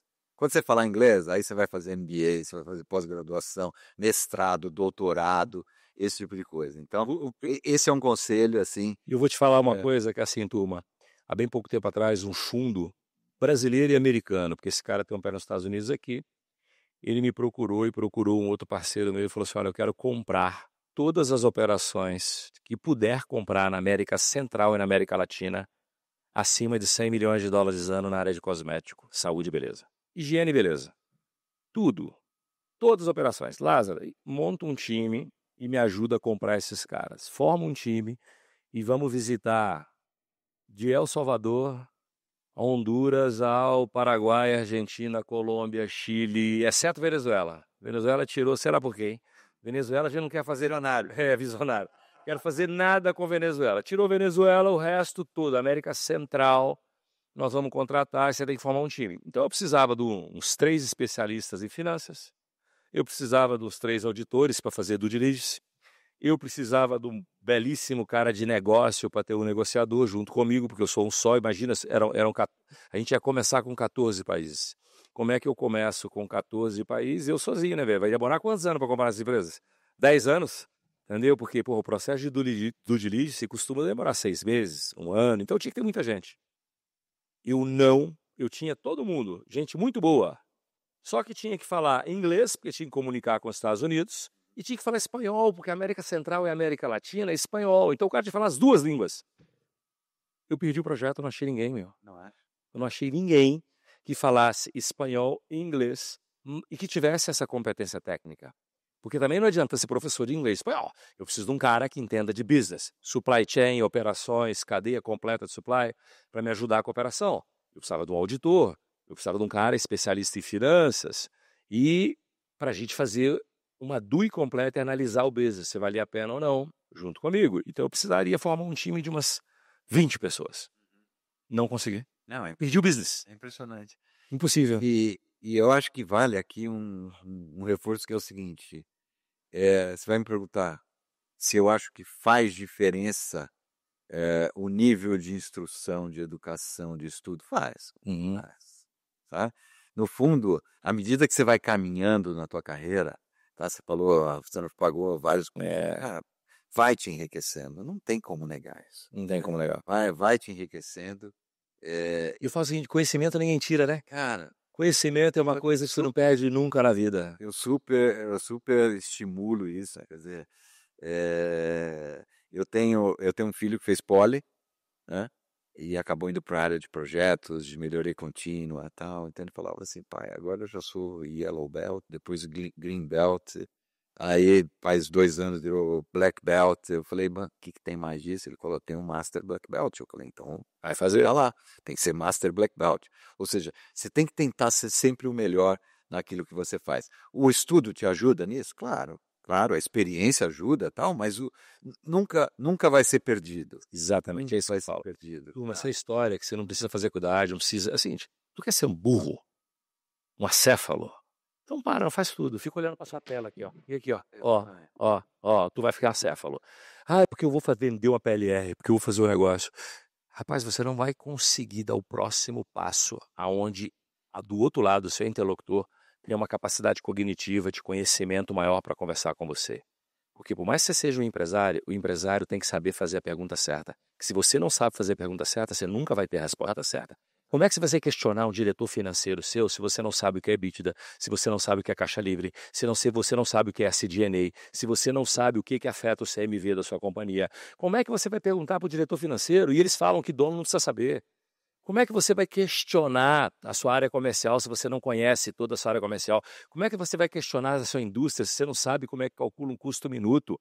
Então o dono tem que saber, conhecimento, cara. E eu gostei de ter você para falar disso, porque eu sei que a gente se conhece há muito tempo, então eu sei que você concorda com essa história.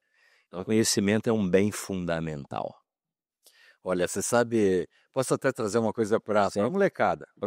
É isso aí. Você já ouviu falar, a pessoa tem falado muito que a inteligência artificial vai tirar o emprego do povo? O tempo todo eu escuto isso, mas não vai mesmo. Sabe por que não vai? Esse povo todo que ficar para trás vai perder o emprego? Vai perder o emprego. Mas não para a inteligência artificial. Ele vai perder o emprego para alguém que sabe trabalhar com a inteligência artificial. Até porque você tem que ter conhecimento para extrair conhecimento. Não, então, por isso. Quer dizer, agora, se eu fico parado falando assim, putz, vai chegar esse negócio de não vão precisar mais de mim, tá? Meu amigo, tem que ser o contrário. Fala assim, cara, eu vou dominar esse negócio. Eu vou saber mexer com tudo isso daí, tá? Por quê? Porque as empresas vão utilizar a inteligência artificial cada vez mais, mas precisa de gente para trabalhar com ela. E aí eu vou estar no meu lugar. Você não vai perder o emprego. Agora, se você falar assim, não, estudo, não, vou ficar aqui, cara, vai dançar. Você sabe que o cara que, na minha opinião, Lento, meu amigo. o cara, da minha opinião, que mais entende inteligência artificial hoje é um coroa de 70 anos, que é o Walter Longo. E o Walter Longo falou comigo uma coisa muito interessante. Ele palestrou no meu mastermind. E ele falou assim, Lázaro, a inteligência artificial, ela não implanta um chip de inteligência na cabeça do ser humano. Só que para fazer a interlocução com ela, você tem que ser tão inteligente quanto até para saber perguntar. Se você perguntar da forma errada, ela vai te dar a resposta errada. Perfeito. O questionamento tem que ser preciso e cirúrgico para você extrair o melhor da máquina. Toda máquina precisa de uma orientação e extração cirúrgica. E ele ainda falou mais. Por exemplo, o SAP é um dos maiores RPs do mundo. SAP, Oracle. O SAP, se for implementado errado, o que dá? Tudo errado. O segredo do SAP está na customização e na implementação. Aliás, metade dá errado, por isso. Exatamente. Entendeu? Já passamos por isso, implanta o SAP, né? Errado. Por quê? Porque o ser humano, o interlocutor da máquina, ele implantou a semente errada. E se a semente é errada, o fruto sai errado. E a mesma coisa com a inteligência artificial agora e com todas as tecnologias que virão. E eu estava ouvindo isso e o Walter falou, Lázaro, tem 10 anos que depois que eu saí lá de presidente da Editora Abril, ele foi CEO da Editora Abril, ele falou, eu comecei a me dedicar a estudar esses avanços tecnológicos que possam me ajudar na minha capacidade cognitiva e fazer de mim um ser humano mais inteligente. E a IA está aí, não é para substituir a sua inteligência, a IA está aí para te tornar um cara mais inteligente. Então, você Saiba tem aproveitar. que ir atrás, né? Exatamente, você vai ficar sentado, você tem que ir atrás. E a gente tem visto muito isso, quer dizer, uma preocupação de quem está encostado, óbvio. Esse eu acho que tem que se preocupar mesmo. É isso aí. Agora, quem vai atrás, imagina, é pregabilidade total. A gente falou da entrevista, a gente falou do cara do início de carreira. Agora eu quero algumas coisas muito importantes assim. Eu sei que acho que já até passou do tempo aqui, mas tá tudo certo, viu? Vamos continuar, bora, vamos evoluir aí, que tem problema não. Você tá com pressa não, né? Não. Pronto, então vamos continuar a conversa aqui, porque o papo tá bom. Características fundamentais, o cargo de diretor financeiro ou o vulgo do tempo moderno, CFO. Né? Que eu tenho um amigo que brinca assim, não é CFO não, Lázaro, é CFO. Porque eu sou brasileiro, pô. Tá certo, é CFO, né? Qual a característica principal? Eu vou falar depois para você o que eu penso do CEO, que é o presidente da companhia, o gerente geral, o diretor, né, geral da empresa, o que eu penso. Mas vamos por partes. Pô, você está fazendo uma vaga de CFO, você que está aí me ouvindo, você é um gerente financeiro louco para virar CFO, ou já é um CFO querendo fazer uma transição de empresa, e fala as principais características que esse cara tem que demonstrar para você na hora de você preparar isso. É uma das vagas que você mais faz, né? CFO a gente faz bastante. Faço bastante CFO. Ó, por incrível que pareça, sabe uma vaga que eu faço muito? Diretor de RH. Diretor de RH também. Depois você vai contar dessa vaga. Cara, essa posição voltou assim, cara, muito forte. Tenho feito bastante. Então vamos lá. CFO, depois você vai para diretor de RH. Bom, primeira coisa, voltando um pouco no que você falou das perguntas, né? Eu tenho exatamente, e falo muito isso. Por exemplo, quando você pega um CFO, ele vem de algum ramo de finanças, né? Ou ele vem de controladoria, ou ele vem de FP&A, ou ele vem de tesouraria, tá? Ele nunca passou por tudo, quer dizer, a gente escolhe alguns caminhos, né? Mesma coisa que RH. Ou você vem de RH transacional, ou você vem de DHO, ou você vem de treinamento, tá? Então, quando você chega numa posição de CFO, cara, você percebe que tem muitos daqueles subsistemas que você não passou. Você não passou. Aí você fala, caraca, como é que eu vou ser o chefe da controladoria se o meu histórico é FP&A, ou seja, planejamento financeiro? Cara, aí é que está a diferença. Tá? Eu posso não ser o expert em controladoria ou em tesouraria, mas eu preciso saber fazer as perguntas certas para a minha equipe. Quer dizer, o grande líder é o que sabe fazer pergunta certa para a equipe. Tá? Agora, eu fazer pergunta certa para uma área que eu não trabalhei ou não me formei, tá? Precisa estudar. Precisa estudar. Estudar, que eu estou dizendo assim, não necessariamente pegar o lá, vou fazer um curso de controlador. Não é isso, cara. É saber o que está acontecendo. É saber o que está acontecendo. É chegar para o meu par, quando eu for um gerente de planejamento, é chegar para o meu par e falar assim, o que rola na controladoria? Certo? Quer dizer, eu entendo isso daqui. Eu não sou um experto aqui. Quer dizer, minha área é outra. como é que funciona a tesouraria, cara, como é que capta dinheiro, como é que faz hedge, como é que... Cara, eu preciso saber isso. Para quê? Para que quando eu chegar na posição de CFO, claro que FP&A eu vou tirar de letra. Pô, eu trabalhei 15 anos em FP&A. Cara, mas nessas outras áreas eu sei fazer as perguntas certas. Né? Agora, quem vai operacionalizar? É o meu time. Mas quando eu faço pergunta certa para o meu time, o time já te reconhece como um líder. Total. Fala assim, caraca, cara. Porra, olha a pergunta que o cara fez, cara. Não, o cara é um Ele monstro. não vai questionar, falar assim, esse cara nunca foi controller. Não, nunca fui mesmo, porque eu era um cara de planejamento financeiro. Ou o contrário, né? Quer dizer, eu sempre fiz minha carreira como controller, tá? Mas na hora de fazer o 5-year plan, o planejamento, eu faço perguntas para o meu time de planejamento, e o cara fala assim, caraca, cara, de onde ele tirou isso? Cara? Como é que ele viu isso? Né? Isso vale para todas as áreas da vida. Todas as áreas. E aí, quando a gente fala característica de financeiro, primeiro, cabeça de processo eu acho muito importante. Tá? Se você falar assim, diretor de RH com cabeça de processo, legal, nice to have.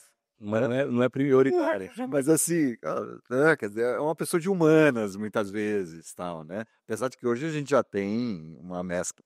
Mas num financeiro, cara, tem que ter uma cabeça objetiva, de processos, né? Quer dizer, aquela coisa de rapidez de raciocínio, né? Aquela pessoa que consegue bater o olho olhar nas entrelinhas, né? Quer dizer, então essa rapidez de pensamento, para mim, é talvez a principal característica de um cara de finanças, né? É aquele cara que olha e fala assim, não, mas aqui não é exatamente o que a gente está vendo. Aí fica todo mundo assim, cara, de onde ele tira esse tipo de coisa? Quer dizer, então eu acho que a característica de agilidade mental, vamos dizer assim, é muito importante para um financeiro, né? Segunda coisa que eu acho importante para um cara de finanças é ter a ideia de como ele pode transformar o todo, tá? Sob o aspecto de companhia. Né? Quer dizer, talvez as grandes transformações nas companhias passem muito por isso, quer dizer, por alguém que consegue ter uma visão mais disruptiva, tá? Alguém que consegue ter uma visão um pouco mais além do que daquele quadradinho. Eu acho que o financeiro tem um pouco disso. E outra coisa também que eu vejo do financeiro é o seguinte, cara, você tem que gostar de dinheiro. Né? Você tem que proteger o dinheiro da empresa. Né? Quer dizer, tem muito dono de empresa, a gente trabalha muito com empresa familiar, muito grande, tá? De bilhões de faturamento. Né? E sabe o que você percebe quando ele te pede um CFO? Fala assim, eu quero alguém para cuidar do meu dinheiro. Isso aqui não pode dar errado. Né? Agora, se vai passar por abrir 50 lojas, ou se vai passar por montar uma fábrica em Manaus, ok, tem toda a turma do planejamento estratégico, mas no fundo, eu olho para o meu CFO... Ele quer sentir segurança. Exatamente. Eu olho para o meu CFO e falo, cara, pelo amor de Deus, cara, nós vamos ouvir a conversa dos estrategistas, de todo mundo da companhia, mas assim, eu preciso confiar em você e falar assim, cara, o meu dinheiro está protegido. Eu sempre falei para os diretores financeiros que trabalhavam comigo, meus CFOs, você tem uma bandeirinha vermelha, uma amarela e uma verde. E você é o cara que tem que balançar essa bandeira para mim. Se eu tiver 100% correto, você balança a verdinha. Se eu tiver 50% correto, tu bota a amarela. E se eu estiver errando, por favor, chega na minha frente, balança uma vermelha e fala assim, Lázaro, não faça isso. E me explica os motivos. Entendeu? Não faça isso. Exatamente os isso. motivos. Quer dizer, é confiar que tem um cara que sabe mais que eu de finanças, obviamente, né? Quer dizer, você está numa posição de aquilo que eu te falei. Se você é um CEO que veio de finanças, ok. Mas se você veio de marketing, do comercial, como é o teu caso, você não veio de finanças. Sabe? Então, porra, você tem que ter um CFO lá que fala assim, cara, eu confio nesse cara. É isso aí. Esse cara não vai eu dar um passo errado com relação ao quê? À saúde financeira da empresa, aos riscos que a empresa está correndo. Então, para mim, esse é o cara, esse é o financeiro. Esse é o financeiro. Me conta o seguinte, aí o cara que quer fazer, você que quer fazer carreira na área financeira, já escutou a dica dos Miguel. Miguel, toda vez que você falar uma sigla, tenta traduzir ela, que de repente a turma aqui não entende, não sabe. Então vamos lá. Vamos lá no FP&A, ó. FP&A, Finance. Finance, planning Planning. e analytics. É. Então, quer dizer, números, planejamento. Finanças. Outra coisa, recursos humanos. Quem está nos ouvindo aqui quer fazer uma carreira na área de recursos humanos, você quer fazer uma carreira executiva, e aquilo que eu te falei, eu sempre fui empreendedor tradicional e empreendedor corporativo, tal qual o Miguel aqui. E, cara, que sugestão você dá? Sei que você gosta muito de recursos humanos. Adoro. Gosto desse novo recurso humano, Hum, né? Do antigo não é gostava. muito minha praia, não. Tá certo. Né? Do novo conceito de recursos humanos, tá? Eu gosto muito. Que é justamente ter recursos humanos dentro do negócio. Dentro do negócio. Sabe? Na minha opinião é o seguinte, se eu está sentado aqui do lado tem que estar o RH. Por quê? Porque este cara do RH é o que está gerindo o maior capital da companhia. Não se economiza no capital Por intelectual. trás de qualquer número tem gente. E por trás de um CNPJ tem um CPF. Exatamente. Né? Quer dizer, se o resultado for bom, tinha gente para fazer esse resultado bom. Se o resultado foi ruim, teve gente para fazer o resultado ruim. Ou seja, a gente tem que proteger o principal capital da companhia. Então, esse RH eu gosto muito. E em função disso, eu acho que uma das áreas de RH que mais me encantaram, e elas surgiram por volta talvez de 2000, alguma coisa assim, foi o famoso HR Business Partner. E eu estou falando em inglês, mas é que é em inglês mesmo, né? Quer dizer, Os recursos humanos. é o business partner, ou seja, é recursos humanos como parceiro do negócio. E eu lembro quando eu assumi o RH da AstraZeneca, não tinha BP, não tinha business partner. Foi a primeira coisa que eu fiz. Tá? E a ordem era, este BP não vai ficar sentado no RH. Esse BP vai estar dentro de cada uma das áreas. Então, eu tinha um BP no financeiro, eu tinha um business partner no comercial, eu tinha um business partner em operações. Tá? E eles vinham para o RH trazendo as demandas para desenvolver as pessoas e levando tudo aquilo que a gente, como área de recursos humanos, preparava para as pessoas. Tá? Então, eu falo o seguinte, que quem hoje quer ir para o RH, tá? É importante conhecer do negócio. Esse negocinho de, eu faço a festa de fim de ano, eu faço... Não, sabe? Isso aí, ok. Pode até ser responsabilidade de recursos humanos, cara, mas responsabilidade principal de recursos humanos, desenvolver o maior asset, o maior capital que a companhia tem, que são as pessoas. Tá? Então, o RH, eu acho que tomou uma dimensão muito maior. Certo? Tanto que hoje, quando você pega aquele RH tradicional, folha de pagamento, terceiriza, ou muita empresa sabe o que faz? Manda para o financeiro. E o RH vai pagar salário? Não. Fazer cálculo de quanto é um 33% de férias? O financeiro faz isso em 10 minutos. 10 minutos. Sabe quanto o pessoal da RH vai levar para fazer? 3 dias. Claro, porque o negócio deles é número, é fazer continha. Eu quero meu pessoal de RH no que a gente chama hoje de RH estratégico, que é, não estou desmerecendo quem faz folha, até porque a gente precisa deles, né? Eles é que garantem lá. Mas eu estou dizendo assim, quando a gente fala do que é o RH hoje, né? O RH estratégico. Então a gente está falando de desenvolvimento humano e organizacional, certo? Então desenvolvimento da organização, desenvolvimento de uma estrutura organizacional que funcione. Tem empresa que quebra porque é muito inchado. Tem empresa que quebra porque tem muito nível hierárquico. Tudo isso tem estudo por trás. Quer dizer, como é que eu trabalho isso daí? Por exemplo, remuneração estratégica. Muita gente fala para mim assim, pô, Miguel, mas sacanagem, você tirar um funcionário de uma empresa para levar para outra, né? Fala assim, não sou eu que tenho que... Cuide das pessoas. Exatamente. Eu tiro mesmo. Então, e é aquela coisa assim, não sou eu que tenho que evitar de tirar. Você é que tem que segurar para que eu não tire. É o seguinte, se o funcionário é bom, você não está cuidando dele, eu cuido. Então, eu vou te tirar ele. Isso não tem falta de ética, não. Não. Negativo, isso é lei de mercado. Não, é obrigação mercadológica. As empresas, que é aquilo que a gente fala, você tem que ter uma área de atração e retenção de talentos. Eu vou atrair talentos do mercado. É o talent acquisition. Mas eu vou... Depois você vai... O talent acquisition. E o outro é retenção de talentos. Ou seja, os meus talentos ninguém tira. Eu vou segurar aqui dentro. Então eu tenho que ter o quê? Uma área de remuneração estratégica. Esse cara, tá? Ele não vai ganhar a média de mercado.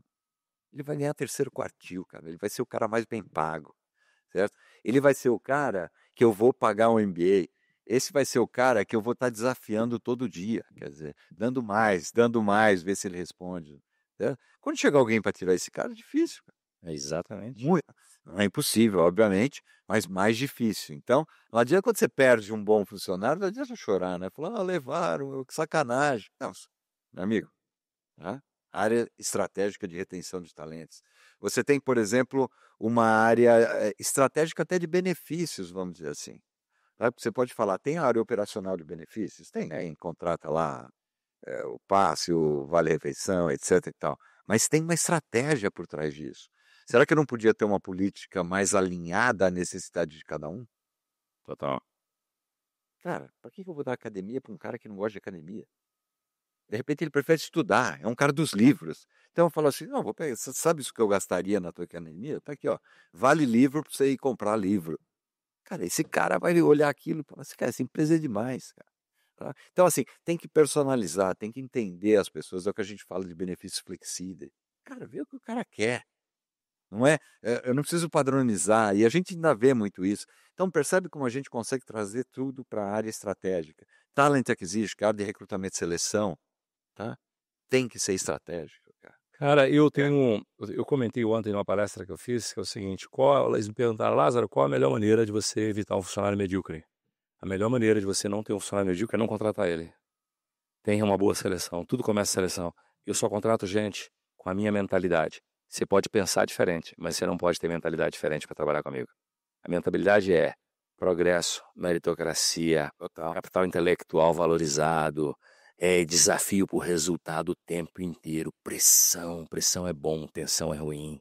Porque as pessoas confundem pressão com tensão. Pressão é nada mais do que eu cobrar aquilo que você recebe para me entregar. E fazer com isso que você se desenvolva. Eu te dar desafios cada vez melhores e maiores para você ir lá alcançar. Isso é uma pressão boa. Olha, Agora a tensão é péssima. Aí falta não, eu vou te falar uma coisa, Lázaro.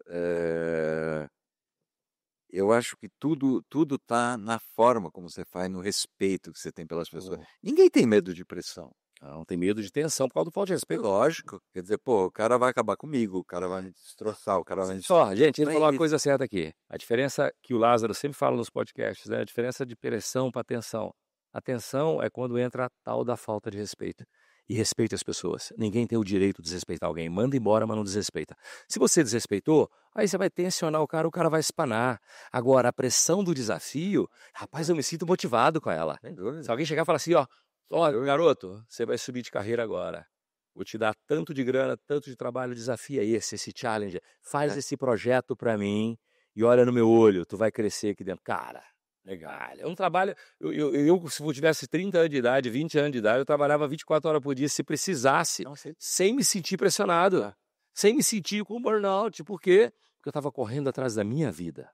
Perfeito. Estou correndo em busca dos meus objetivos, porque o objetivo da companhia está alinhado mentalmente com o objetivo que eu quero para a minha vida. Esse é o lance da mentalidade. O objetivo da pessoa que trabalha com você tem que estar alinhado ao objetivo da empresa e ele tem que abraçar aquilo como uma meta de vida dele para ele progredir. Qual a empresa? Propósito único. Isso eu gosto, cara. Isso para mim vale mais que qualquer coisa. Biel, vamos lá. Então você já falou um pouquinho das características principais. Um diretor comercial tem que ter, um diretor de RH... E esse cara, esse jovem... Não, CFO e RH.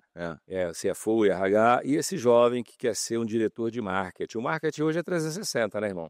Antigamente precisava saber só de mídia e publicidade. Hoje tem que saber um pouquinho mais de uma série de coisas. Mídia on e off. Qual é a característica desse cara? Você vai entrevistar um diretor de RH. Você que está me ouvindo, quer fazer carreira na área de marketing. Vai entrevistar um diretor de marketing. Estou confundindo. Como é que faz a entrevista? Que dica você dá para quem quer ter sucesso na área de marketing? Bom, vamos lá. Eu vou sempre trazer a mesma coisa, né? Independente do cargo que a gente vai falando. Quer dizer, é apresentar bons cases, né? Quer dizer, então é sempre isso, que é o que a gente chama até de entrevistas, né? Uma entrevista por competência. Me mostre o que você já fez. Essa vai ser a grande característica sempre do processo seletivo que a gente faz. Agora, o marketing, obviamente, está muito ligado à criatividade, né? Quer dizer, eu acho que é aquele campo das ideias, aquele campo disruptivo. Agora, uma coisa é fato, entender de todos os canais, né? Isso aí. Porque hoje, que é o que a gente chama de omnichannel, né? Uma coisa muito ampla. O omnichannel, no passado, só falava de multicanal comercial, mas hoje o marketing também é todo. Você precisa, porque você começa a ter públicos muito distintos. Tá? E eu preciso falar com todos eles. Tá? A não ser que você tenha um produto, tá, muito nichado, quer dizer que você fala assim, putz, eu preciso falar com esse grupinho aqui. Mas isso pode ser na empresa que você está hoje. Quer dizer, aí você vai se formar um profissional de marketing muito limitado. Tá? Eu acho que para você poder aproveitar todas as oportunidades que a carreira vai te dar e que o mercado vai te dar, você tem que ser um cara que entende de todos os canais. Então, acho que o marketing está muito voltado para isso, para a criatividade, voltando mais uma vez na comunicação, né? Quer dizer, o cara do marketing tem que ser um bom comunicador, a começar com a própria entrevista. Sabe? Entrevistar alguém de marketing, assim, travado, tal, né? Quer dizer, para algumas, se for, ok, tá bom, né? Mas para marketing não, quer dizer, tem que ser um bom comunicador. Eu tenho uma filosofia que é assim, né? Uma empresa que tem dinheiro, a área de marketing compra inteligência, as melhores agências, as melhores casas, as melhores fábricas de lead. Agora, quando você não tem muito dinheiro, você tem que contratar um cara criativo. Para fazer dentro de casa, né? Fazer dentro de casa.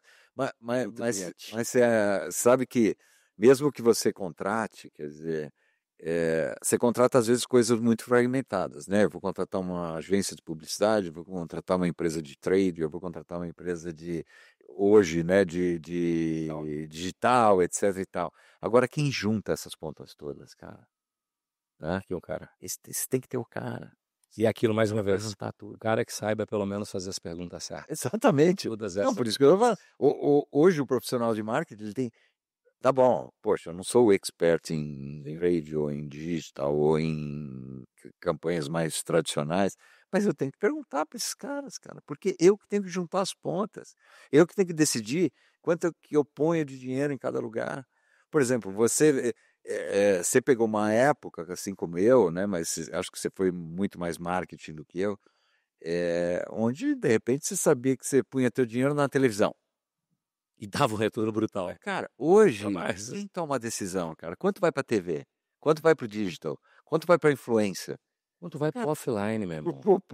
Tem locais que a rádio funciona. Exatamente. Interior do Brasil. Como é que a rádio funciona? São Paulo não. Isso. Como é que você isso aí? Isso. Tá? Quer dizer, então se eu não for um conhecedor do retorno que cada um desses canais pode me trazer, tal, como é que eu vou alocar recursos? Exatamente. Então, cara, eu acho que tem que ser um cara, cada vez mais a gente tem que ser um cara, tem que ter profissionais completos, não porque ele vai fazer tudo aquilo, mas ele precisa fazer perguntas certas de todas as áreas que ele dirige. Primeiro que, senão a gente vai entrar naquele ponto que é o seguinte, qual que é o grande líder? É aquele que é reconhecido pela equipe. Como um grande líder. Sabe? Como amigo. Ele tem que falar assim, cara, esse cara... Sabe o grande erro, principalmente na área comercial, que eu vejo? As pessoas colocam o chefe bonzinho como se fosse um grande líder. E às vezes o chefe bonzinho, para mim, ele é tudo menos um bom líder. É verdade. Porque um bom líder, Verdade. ele tem que cobrar, fazer follow-up, dar exemplo, e as pessoas têm que olhar para ele e falar assim, eu quero ser ele amanhã. Exato. Seu cara. Mas por isso que eu falo, eu acho que esse é o grande líder, obviamente. É o cara que tem que, né, que tem que endurecer, o cara que tem que cobrar, o cara que tem que ensinar, o cara que tem que celebrar. Isso. Né? Mas assim, tem que fazer isso com respeito. Ternura. Né? O Che Guevara só fez uma coisa na vida. Esse maluco, ele só falou, ele criou uma frase, né? Há de endurecer, pero sem perder a ternura. Pela ternura. E é isso, cara. Você tem que endurecer sem perder. O grande líder, ele nunca pode passar do tom. Se você precisou aumentar seu tom de voz, a sua liderança vai ser questionada. Eu questiono. Se eu ver um cara aumentando o tom de voz, se eu ver o cara dando gritinho, se eu ver o cara se estressando, Dentro da mesa. ele simplesmente, na minha opinião, ele próprio está colocando a chancela de líder dele sob júdice. Cara, e o que eu vejo de dono fazendo isso? O que eu vejo de dono de empresa nos conselhos, nos lugares aonde eu passo, nas empresas, das pessoas que... O cara perde a linha, ele aumenta o tom de voz, ele grita, ele humilha as pessoas. Você deu piti, irmão, tu é ruim. Você precisa disso, né? Você desequilibrou. Tu é ruim, entendeu? E eu vou falar mais. O cara que grita com a mulher dele dentro de casa vira corno. O cara que grita com o funcionário na empresa vai ser traído. É lei da vida. Concordo. O ser humano não pode aumentar o meu direito, termina onde começa o seu termina onde começa o meu. A gente tem o direito de não querer trabalhar junto, mas eu não tenho o direito de fazer da sua vida inferno. É verdade. E outra coisa, né? A gente percebe que ninguém reclama de líder duro, né? Não. Só do mal educado e do grosso. Agora, assim, respeito, assédio moral e etc e tal. Então, e eu acho que esse talvez seja um recurso de quem não tem argumento, né? Bingo. A porrada é... Tava aqui, Cancela. O cara que aumenta a voz, o cara que grita, o cara que cancela. Eu não tenho argumento. Não tenho argumento. Aí eu vou vencer na pancada, né? Eu sou o chefe. Sou o dono. Eu acho que isso vale um pouco, Lázaro, até para educação de filhos, por exemplo. Também. Quando vai pra porrada, é porque acabou o argumento. Total. Não tem argumento. Porque enquanto você tiver argumento, pode ser criança de 2 anos, de 4 anos, de 8 anos, de 10 anos. Enquanto nós estivermos sentados aqui e eu for capaz de argumentar, tá? A conversa vai bem e o processo de educação funciona. Sabe quando chega aquela assim, o filho fala não concorda e você não tem mais argumento? Aí eu que mando aqui. Filho de lá. Tá? Por quê? Porque eu tenho que acabar a conversa. Exato. Eu não sou capaz de continuar a conversa. E eu acho que no trabalho é a mesma coisa. Né? Quer dizer, quando eu preciso ir pro grito, quando eu preciso ir pro crachá, né? Falar assim, eu tô mandando porque eu sou... É porque acabou a capacidade de argumentar. E aí é um líder fraco. 100%. É o líder fraco. Vou te dizer outra coisa. Vamos lá. CEO. E eu vou te dar minha opinião primeiro. E eu escuto falar assim, Lázaro, características principais dos CEOs. X% gente, X% estratégia, X% follow-up. Para mim, a característica principal do CEO são 2. Primeiro, fazer as coisas acontecerem. Ele é um missionário que faz tudo acontecer na corporação. O mérito e a culpa sempre vai ser dele. Sempre. Segundo, ele tem que ser capaz de mover as pessoas. Se esse cara move as pessoas e esse cara tem o poder de fazer as coisas acontecerem, ele faz o papel dele. Essa é a minha definição. Simplista. Simplista. Olha, eu vou te falar uma coisa, Lázaro. Uma coisa que a gente faz muito, até para ajudar o próprio cliente, é construir job description, ou seja, descrição de função. Né? Qual que é a mais fácil de construir? CEO. 3 linhas. Cara, fiz as coisas acontecer, movi as pessoas, acabou. Não é, cara? É diferente você pegar um job description do diretor de RH, poxa, cara, você vai colocando tudo aquilo, né, que o cara pode fazer como diretor de RH, um financeiro, um marketing, tal, competências, aquela coisa. Então, a gente enche 3 páginas na descrição de função. Quando você fala o CEO, cara, é um cara que move as coisas, Exatamente. Sejam as pessoas ou os negócios, né? Quer dizer,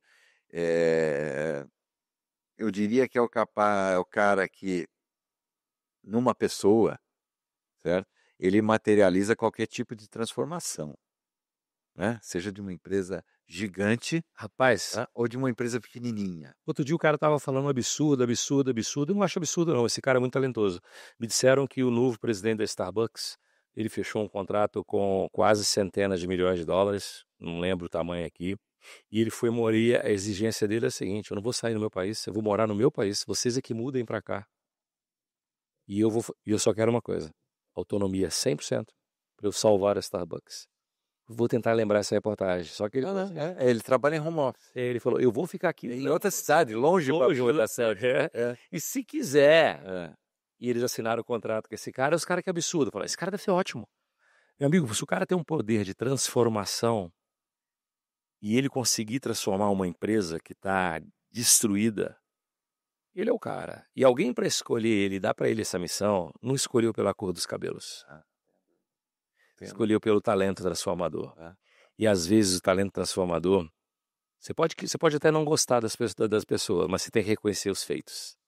Posso não gostar, o cara pode não gostar do Jorge Paulo Lema por causa das Americanas, mas tem que tirar o chapéu e reconhecer os feitos, porque o cara é um monstro. O cara Então, e é um pouco disso.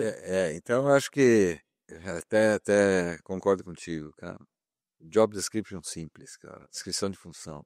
Né? Mover gente e fazer as coisas acontecerem. Mover gente, mover negócio, fazer as coisas acontecerem. É isso. Esse é o CEO. E acima de tudo, assim, ser admirado pelo que ele é, né, cara? Porque, assim, empresa que olha para o CEO e fala, cara, esse é o cara. Olha o que ele foi capaz de fazer. Ninguém vai estar perguntando se ele está em casa, se ele está na empresa, né? Vai ver o que ele é capaz de movimentar com o conhecimento dele, com a força dele. Então, mas não é uma função para qualquer um, né, Lázaro? Você já passou por isso e eu acho que é muito difícil. Até porque é uma profissão muito solitária, né? Total. É muito solitária. Sabe, eu lembro de desde que eu sou diretor, que eu fui diretor, reportando para o CEO, né? Você sabe que eu refletia muito sobre isso, né? Porque eu lembro, assim, que às vezes o CEO ligava para você na hora do almoço e falava, Lázaro, vamos almoçar? Aí você falava para ele assim, puta, já marquei com a minha equipe. Hoje não vai dar. Aí ele ligava pro Miguel, falou, Miguel, vamos almoçar hoje? Falou, puta, cara, a gente vai com a galera, aniversário do mês aqui. Cara... Aí, realmente alguém liga para ele e fala, vamos almoçar. Sabe o que ele fazia? Cara? Pede comida e come na sala dele sozinho. O CEO é um cara muito sozinho. Né? Porque a equipe dele, tá? Tem as suas equipes, né? Tem as suas equipes. Então, poxa, ele tem que ser um cara, preparado para ser CEO. Né? Além dos riscos, é o seguinte, um CEO estatutário, ele pode pagar por pecados que ele não cometeu, irmão. Total. Ele e a família, né? Podem pagar, né, cara? Porque sobe para todo mundo, né? Pecados que ele não cometeu. Ele não é o dono, mas se o dono toma uma decisão errada e ele é um presidente estatutário, ele vai pagar o preço. E a gente sabe que, por mais que ele seja o presidente da empresa, a decisão sempre vem dos donos, né? 100% das vezes. Verdade. Raramente o dono fala assim, lavo minhas mãos, você que manda. Acho que eu nunca ouvi isso na vida. Nunca vi uma empresa onde 100% da decisão é tomada por um CEO puro e simples. Se é uma multinacional, ele tem que pedir bênção pro board. Sem dúvida. E se é uma empresa de dono, o dono que larga o filho abandonado para alguém cuidar, a decisão final sempre é do dono. Então o dono toma uma decisão ruim e ele pode pagar por pecado que ele não cometeu. Isso faz parte do jogo. Pronto, falamos de CEO. Agora vamos chegar no tema quase que final do momento. Final, vou perguntar algumas coisas da sua vida pessoal, Miguel. Mas, conselho. Quem são os conselheiros de hoje em dia, gente? Eu vejo gente sendo conselheiro que nunca percorreu a jornada. Um cara para ser um conselheiro, um board member, o cara para sentar no board, um conselheiro de administração, assinar por a empresa, fazer com que o CEO reporte para ele, para pensar. Um CEO, dono da empresa, o presidente, reporta para o conselho. Como é que eu ponho no conselho de administração gente que não fez a jornada? Sendo que a peça fundamental da empresa, o cara mais importante da empresa, vai ter que pedir bênção para ele, para o conselheiro. E aí eu coloco um conselheiro que não fez a jornada da base ao topo. Que autoridade esse cara tem para poder cobrar do cara que está lá como CEO? Então, a gente tem que entender que eu, quando era garoto, eu sonhava em de vendedor, supervisor, coordenador, gerente, diretor, presidente, um dia virar conselheiro. Outro dia, eu peguei um cara que foi funcionário meu, ele nunca foi mais do que um gerente grau 2, tá? Gerentinho mesmo, numa empresa que eu trabalhei, não vou falar o nome não. E hoje, agora, ele é conselheiro de empresa, ele dá curso de conselheiro, mas nem diretor ele foi, cara. Ele nunca foi nem diretor de empresa. E ele está na internet vendendo curso para conselheiro, mentindo para as pessoas. Se eu olho o Instagram dele, ele está assim, Todos os cargos dele, diretor nacional, diretor executivo. Gerente nacional, gerente executivo. Não existe nem diretor, né? Diretor nacional. Não existe o título de diretor nacional. Existe diretor nacional de vendas. Existe diretor nacional de marketing. Só diretor nacional existe. Não, eu diria que não tem nem o nacional, é diretor de vendas. Já o nacional é o gerente nacional de vendas, né? Entendeu? Cara, e eu peguei o currículo dele porque eu assustei, né? Falei, como é que esse cara tá dando treinamento para conselheiros? Eu conheço a carreira dele. Por mais que ele tenha se desenvolvido, ele está há anos-luz atrás da posição. Cara, e ele tá. E o LinkedIn dele é um LinkedIn mais mentiroso que eu já vi na minha vida, cara. Como o ser humano mente, isso dá uma tristeza, cara. E tá cheio disso, perturbando. Então, eu sei que você também faz hunting de conselheiros. Me conta aí, qual que é o papel, na sua opinião, da jornada do conselheiro? Eu sei que a gente concorda nos pontos, mas é bom. Você, o especialista, quem entende disso é ele. E aí o Miguel conta a história e a jornada. Eu acho, Lázaro, que tem um outro ponto importante para a gente falar aqui, que é o seguinte: montar um conselho não é juntar meia dúzia de amigos e falar assim, agora vocês estão lá no conselho. Não é isso. Amigo toma cerveja, né? Amigo toma cerveja, não senta no conselho. Então, assim, uma empresa que decide criar o seu conselho, ela tem que estruturar o conselho antes das pessoas.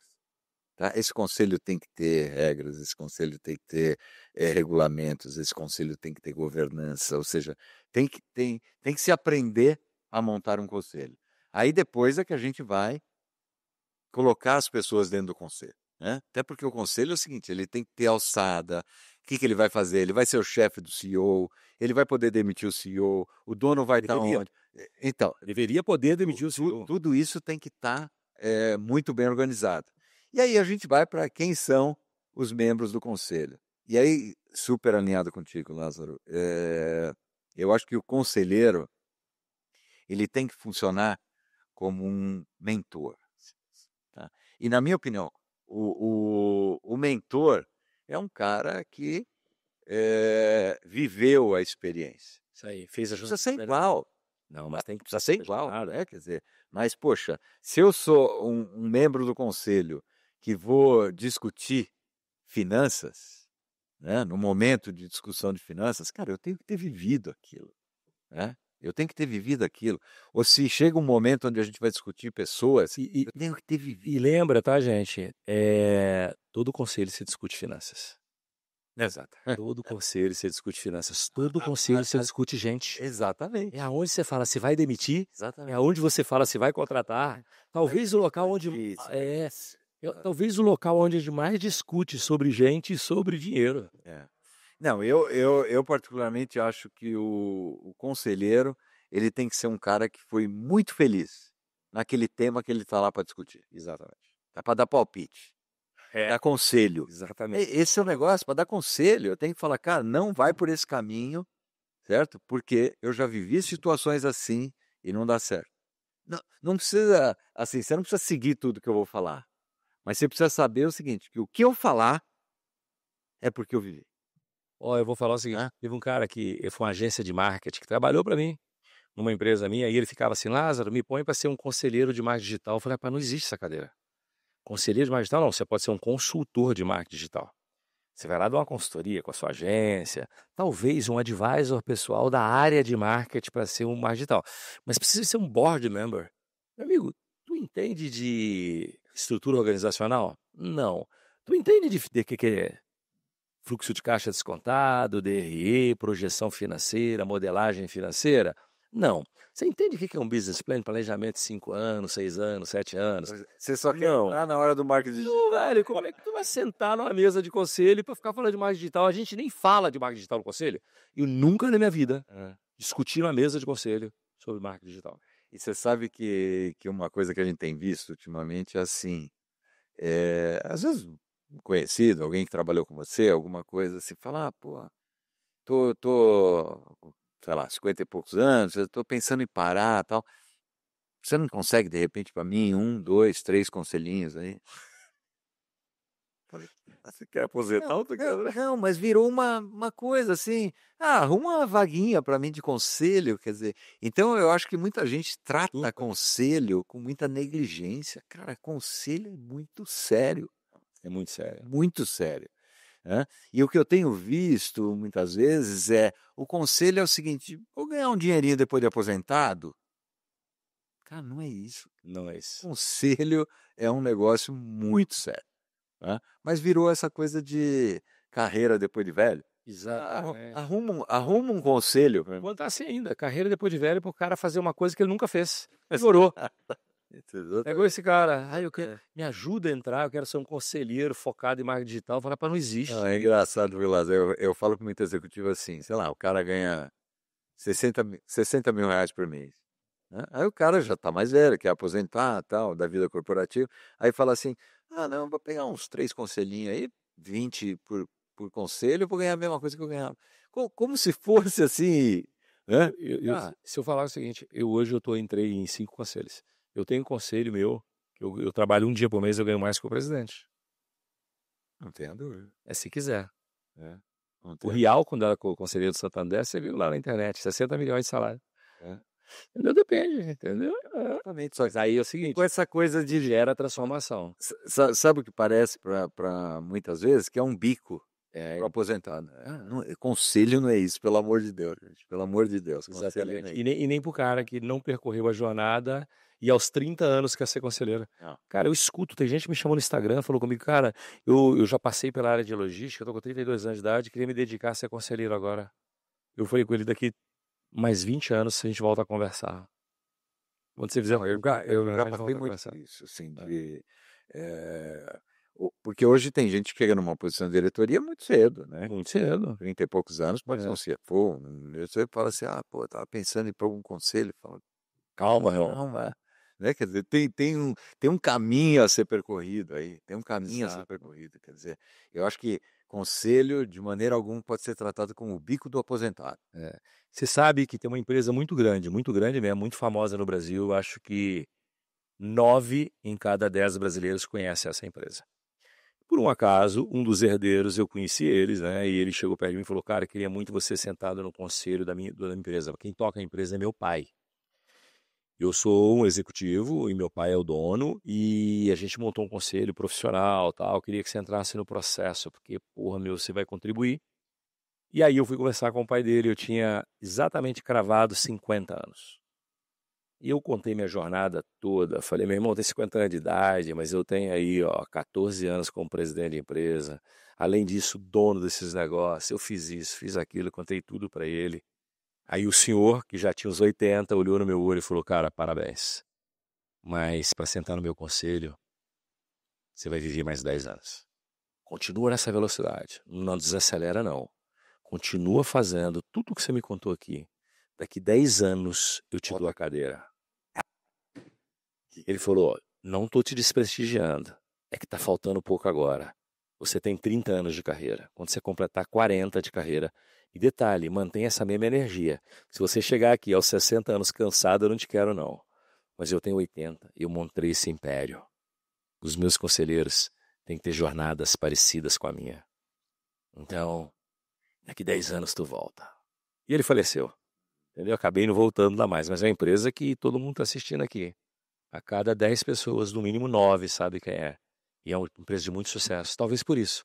Eles têm um board de 5 conselheiros externos e mais os membros da família. Sim. Entendeu? E os conselheiros externos, o pai pinça. Entendeu? Espero que tenha deixado o legado, né? Já morreu, mas que os filhos tenham seguido esse legado. É isso aí. Mas não tenha dúvida. Lá na FES a gente tem uma frente para conselho e eu vou te dizer que a gente trata isso com muita seriedade. Não é aquela coisa de, fulano, ciclano, beltrano, quem é para um conselho, não. Tem, do mesmo jeito que a gente se dedica a colocar executivos no lugar certo, a procurar empresas certas para executivos, para conselho a gente trata com a mesma seriedade, porque eu acho que é isso, cara. Eu acho que conselho não é para qualquer um. Não é. Não é. Outra coisa também, tá? Pois, eu tenho uma empresa pequena, familiar. Aí você tem que adaptar o seu modelo de conselho. Se você pegar um modelo de conselho com uma governança extremamente rígida, ela não vai funcionar numa empresa pequena familiar onde o dono gosta de mandar. Você tem que equilibrar as pessoas de acordo Por com a isso que é região. construir como é que vai ser o conselho. Antes de contratar. Exatamente. Porque se Exatamente. eu pegar aí, vamos colocar assim, ó, uma Balduco da vida, tem um sistema de conselho extremamente sólido e parrudo. Se eu pegar ela, levar para uma empresa de 300 milhões de reais, que o dono gosta muito de mandar, de autoritário, não vai funcionar. Tudo que ele fizer tá fora da regra. Exatamente. Então aí para que serve? Aí vira um conselho fictício. É fictício, exatamente. Se o dono, que é o CEO, não está afim de escutar os conselheiros, cria um modelo meio que advisor, entendeu? Porque senão não vai funcionar. Hoje em dia também é muito comum, comissões de aconselhamento, né? Quer dizer, eu tenho um problema específico, aí pode entrar até o que você falou, Exato. É. Aí eu contrato como consultoria específica ou um advisor específico para o tema. Exatamente. Ele pode ter um advisor para o tema, mas o conselheiro de administração, o board member... Às vezes é melhor fazer isso e assumir isso do que criar um conselho para inglês ver. Amigo, futuro, Miguel, o que você está Bom. pensando do futuro? Como é que tá a família? Meu amigo, tá tudo bem, tá tudo... Os filhos encaminhados, né? Tem uma Grandes, né? uma neta. Coisa mais linda do mundo. O mês que vem faz 2 aninhos. Delícia. Então, minha filha super bem encaminhada na área de... Minha filha tem uma agência que gerencia influencers. Ah, que legal. Né? Uma agência à parte, tá super bem, tá feliz. E agora com uma filhinha, a Martina. Meu filho na indústria farmacêutica. Não por interferência minha, foi uma coincidência. Uma área diferente, né? Você falou área de qualidade, né? Não, mas não é de aquela qualidade que a gente vê na indústria farmacêutica. Ele é uma qualidade corporativa, uma área de melhoria contínua. Ele olha todos os processos da empresa, todos, né? E fala onde a gente pode... Qual a empresa dele? Melhor. Instituto Butantan. Ah, legal. No Instituto Butantan, na parte farmacêutica. Tá no Rio? Não, aqui em São Paulo. Butantan. Não, do Rio é o Oswaldo Cruz. De verdade. Tá aqui. Então tá tudo bem. Muito bom. Saúde boa. Futuro, os próximos anos, o que você quer da vida? Meu amigo, vamos lá. Eu acho que a FESA ainda tem muito para dar. A FESA tem uma coisa bacana, que a FESA me trouxe uma expectativa de recomeço muito interessante. Então, por exemplo, a minha vida era farma, né? Minha vida era farma, então, quer dizer, tudo é farma. Aquela coisa, o padrinho de casamento é farma, o padrinho do filho é farma, o churrasco é farma, tudo é farma, né? Aquele mundo que a gente vivia. E agora na FESA, assim, como eu cuido de mais áreas, né? Cara, eu acho que eu conheci mais gente nos 8 anos agora de FESA do que nos outros 50. Né? Outras áreas, estou aprendendo de outras áreas. Então, por incrível que pareça, aos 58 anos, vou fazer 59 agora, muita coisa é aprendizado para mim. Estou aprendendo, por exemplo, a área de educação, que eu trabalho com educação, área de luxo, né? Quer dizer, entendendo o mundo do luxo, entendendo de varejo, né? Cuido também de tecnologia, então as empresas de tecnologia, quer dizer, então você fala, poxa, depois de 50 anos, quando eu fui para a FESA, quanta coisa eu aprendi, cara, incrível. Né? E eu acho que isso ainda vai bem para frente ainda, né? Quer dizer, então, eu falo que enquanto a gente conseguir ter a capacidade de conversar com as pessoas, ter a capacidade de fazer bons julgamentos, tanto para as empresas como para os candidatos, se me deixarem ficar por lá, eu acho que a FESA ainda é um bom fruto. Outra coisa que eu gosto é empreender, não sei, né? Se amanhã eu vou montar um restaurante com os amigos, né? Quer dizer, para tomar um vinho ou fazer alguma coisa, quer dizer, super, super aberto a tudo isso. E quanto importante ser feliz, né, meu amigo? Turma do Padrinho, espero que vocês tenham gostado. Miguel Mozu, último recado para essa galera que está te ouvindo. Esse episódio foi dedicado para você que quer crescer na carreira corporativa. Trouxe um mestre para ensinar vocês tudo que você tem que fazer passo a passo. Espero que vocês tenham curtido. Não esqueça de inscrever no canal. Então, me conta. Último recado. Eu vou contar uma historinha. Conta. Que eu uso nas minhas palestras. Eu acho que é bem bacana. Quando a gente fala de... Primeiro, assumir o protagonismo, cara. Tá? Uma coisa que me irritava muito, sabe? Você já deve ter ouvido falar isso. Pô, a empresa nunca me pagou nada, a empresa nunca fez nada por mim. Então, cara, a empresa não tem que fazer nada por você, não. A empresa te contrata para um trabalho e para isso ela te paga. O desenvolvimento é responsabilidade tua. Tá? Então, assim, assuma o protagonismo pela sua carreira. Você é o único responsável por ela. E aí, eu acho que 5 conselhos. Primeiro, proatividade. Né? Então, quer dizer, faça as coisas antes que peçam o que você faça. Segunda coisa, atitude.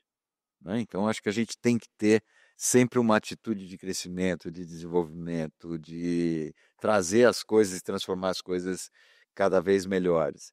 Outra coisa, paixão pelo que você faz. E aí, por que paixão? Né? Podia ser amor, né? Não, acho que tem que ser paixão mesmo. Porque eu acho que paixão traz 2 coisas para a gente. Foco e energia. Um exemplo. Uma menina que... Sabe aquela menina que dorme igual uma pedra? 11 horas da manhã, meio-dia, ninguém tira ela da cama. Né? Aí a mãe fala assim, quero ver a hora que essa menina tiver um filho, né? O coitado vai morrer de fome, né? Aí ela tem nenê. Tá? A hora que a criança mexe no berço, ela tá dormindo. A mãe, né? A hora que a criança mexe, o que acontece com essa mãe? Ela pula. Na hora, a criança nem chorou. Né? Isso é o quê? Foco. Ela tá dormindo, mas o foco é, tem alguém que depende de mim lá no quarto. E outra coisa é energia. Por exemplo, de repente você conhece uma pessoa, né? Saiu, tal, conheci uma pessoa, pô, bacana, talvez minha cara metade, né? Aí você fala, de onde você é? Ela, de repente, fala para você, sou de Curitiba. Aí você pensa, caramba, Curitiba. Eu moro em São Paulo. Mas quando bate aquela paixão, aí você pega o teu carro numa sexta-feira, vai para Curitiba, dirigindo, demora 5, 6 horas de viagem, chega lá meia-noite na sexta-feira, depois de trabalhar a semana inteira, tá? Aí você encontra a pessoa, né? Aquele beijinho de boa noite e vai dormir. Não vai dormir. Talvez no outro dia de manhã, né? Isso aí. Aí você fala, cara, de onde você tirou tanta energia? Paixão, cara.